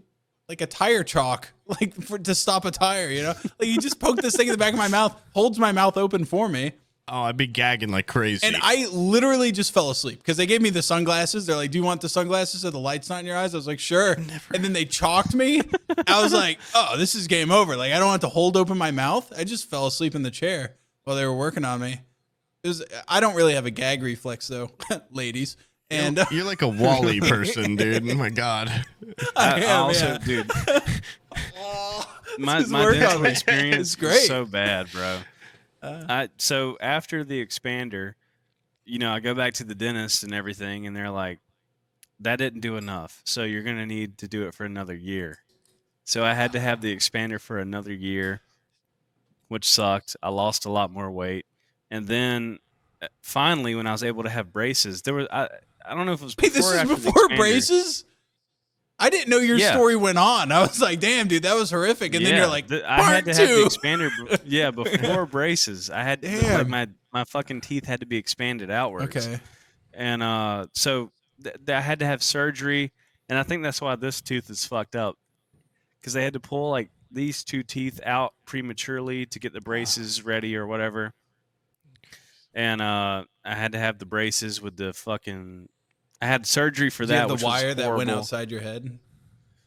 Yes. So that was the end game of my entire story. Was after the braces and everything. The final boss of the braces was the fucking like Ed and Eddie. You had the headgear, the Jimmy. You had the Jimmy. Dude, I'm so sorry for your high school. And we invited him on this show. Yeah. Oh my God. So the kicker was, the only positive was I only had to wear it. Yeah, cool. What the fuck, dude? I would have given you a wedgie at that bar if I had known. What the hell? The cool part is, though, I didn't have to wear it during the day. Oh, Thank God. Yeah. Thank Holy shit. fucking God. I didn't have to wear it during the day. I only had to wear it while I slept. Like, or when I got home, I had to put the headgear on. This is my shame. Dude. I had to sleep You with take that off bitch on my head. You take off the Fucking badass chastity belt necklace. for your face. You put on the headgear. Dude, yeah. Dude, the fucking headgear was the worst, bro. I had to sleep with that on. The dentist was like, you have to sleep like on your back. Because if you sleep on your side, I'm a side sleeper, of course. And if you sleep on your side, the headgear will not work properly. And I would roll over in my sleep, and dude, my jaws would be so sore. Depending on what side I slept on, it was like I woke up and I'm like, what did the wire do besides make you look like a person that will never get pussy ever? Like, what does the wire do? I don't know. I really don't know. Humiliates Yeah, it's like and shames. It seems like a dog cone, but for people. Oh, dude, it was cringe to the max. Yeah. Like I was like, I think I remember telling the dentist because I had watched Ed, and Eddie, and I'm like, I refuse. It's like the one Okay, kid in Ed, and refuse. Eddie that like even the guy that carries around the hunk of wood with a face on it like hates that kid. Yeah, it's like Plank is cooler. Yeah, than he's Eddie. cooler than Jimmy by a long shot. God. Yeah. I think I remember telling the dentist like, hey, I will literally do anything besides wear that at school because like I'm just not. Yeah, like doing I'd that. rather just have fucked up teeth. Yeah. Like at that point, Yeah. I'll never complain about my. I had braces for like 2 or 3 years and was like, this is a fucking nightmare. I never had fucking headgear. That's just Yeah. It that's was AIDS, awful. dude. It was AIDS to the max. Sleeping with that thing on, it was impossible. I don't even know what it did. It's like, did it really even do anything? And to get fitted for my braces, they had to put the cement on the fucking mouthpiece.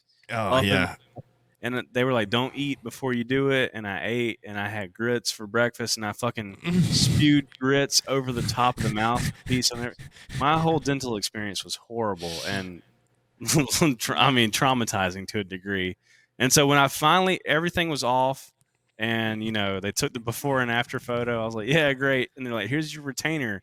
You got to wear it to keep it looking like this. I was like, this retainer can go to fucking You burned hell, it when you boy. got home. This thing will never go in my mouth. Dude. I'm done. I'm eating whatever I want. Fuck you. Fuck braces. Fuck dentist. I'm like, no more. I'm done. I'm so glad I got braces just because my teeth were really fucking like, yeah, I had the like big 2 front teeth like way over here. And no one in my family ever thought like, oh, this guy looks like a fucking freak. It took my stepmom being like, wow, his teeth are really bad. Like, we should take him to a dentist. I'm like, okay, maybe. So thankful I got that. But yeah, like I lost my retainers within like a week of braces off. And at that point I was like, I don't care. Like my teeth might chip. Like my bottom teeth are fucked up again. My top teeth are fine. And I have an overbite. So I don't care. You know what? And then I like found my retainer It months later. Sorry, it was in the side pocket of my backpack. I don't know how I never found it. And I tried to put it in once after my teeth had shifted and it got stuck. And I was like, I will never try anything, like this again.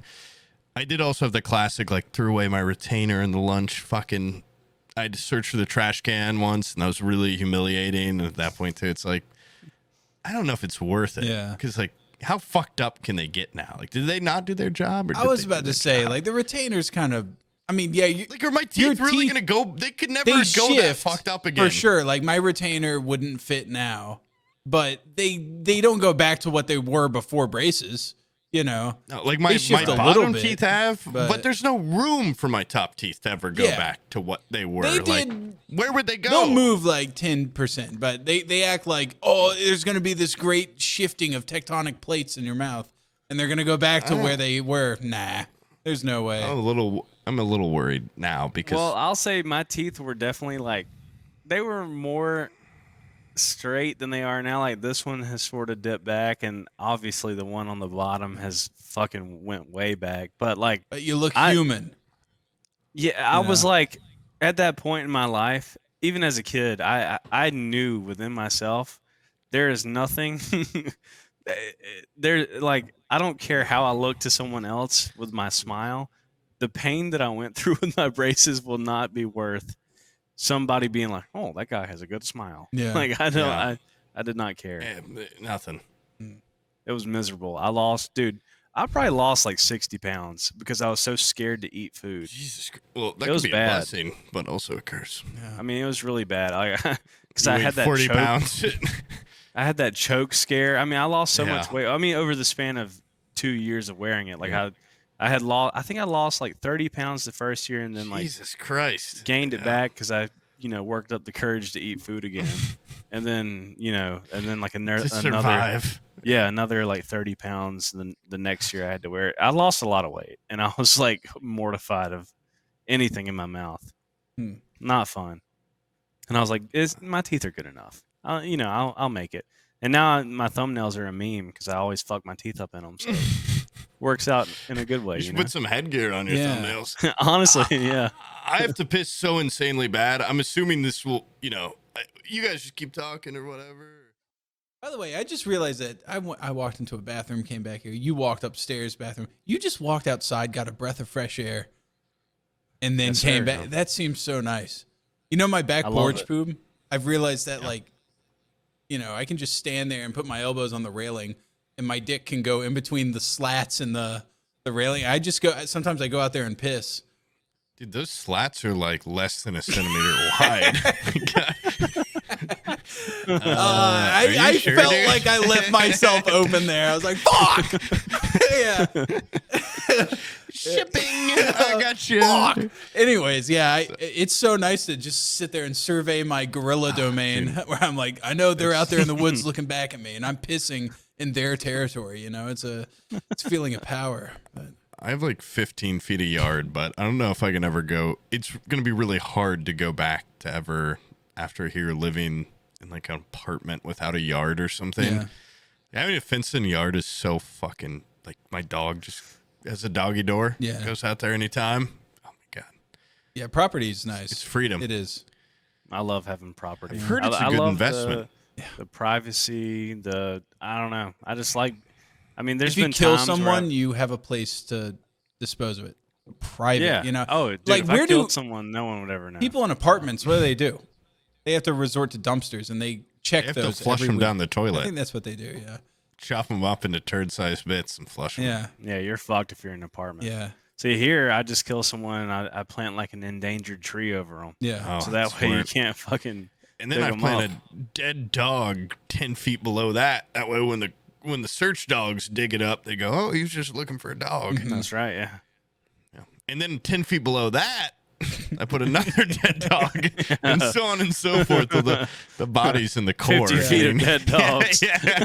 And then they start going, okay, this might be illegal also. There's a lot of dead dogs under this Suspicious tree. amount of dead dogs. 200 feet of dead dogs. It's like a All right, 1 maybe. 2, I don't know about that. 3, no fucking chance. There's no way. what's he hiding?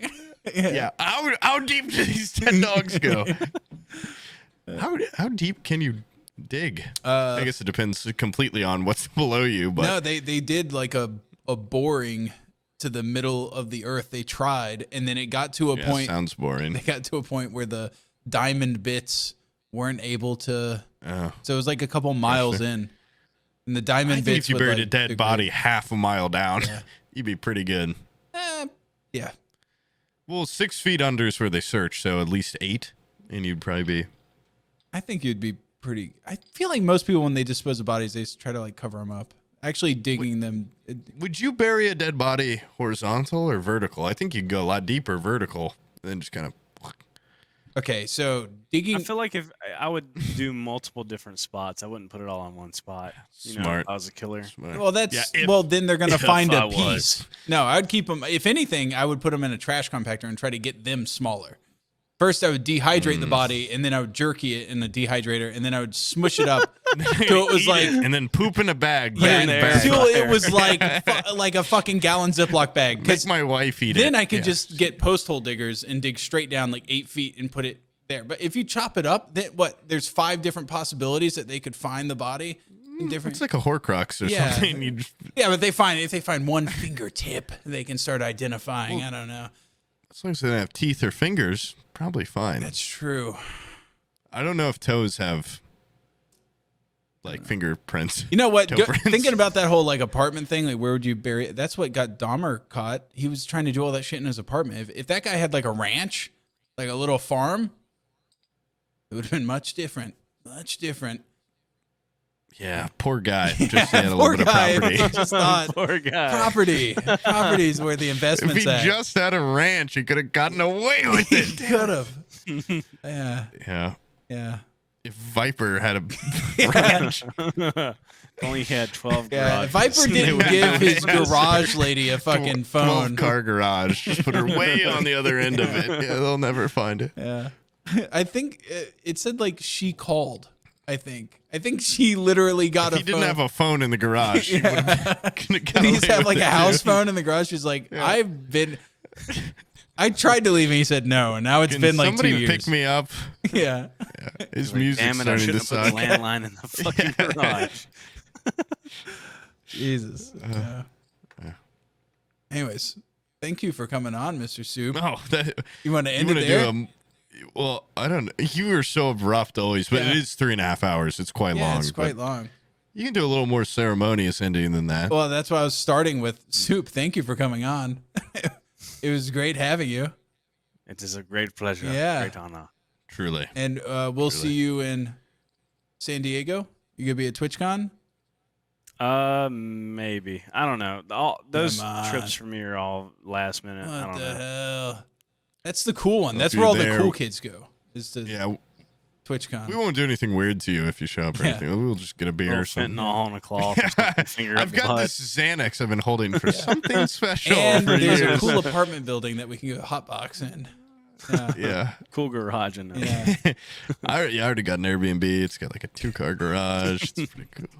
A studio in it. You can make some music or whatever. Yeah. Yeah, it was a pleasure. Thank you guys for having me on. All right. Later.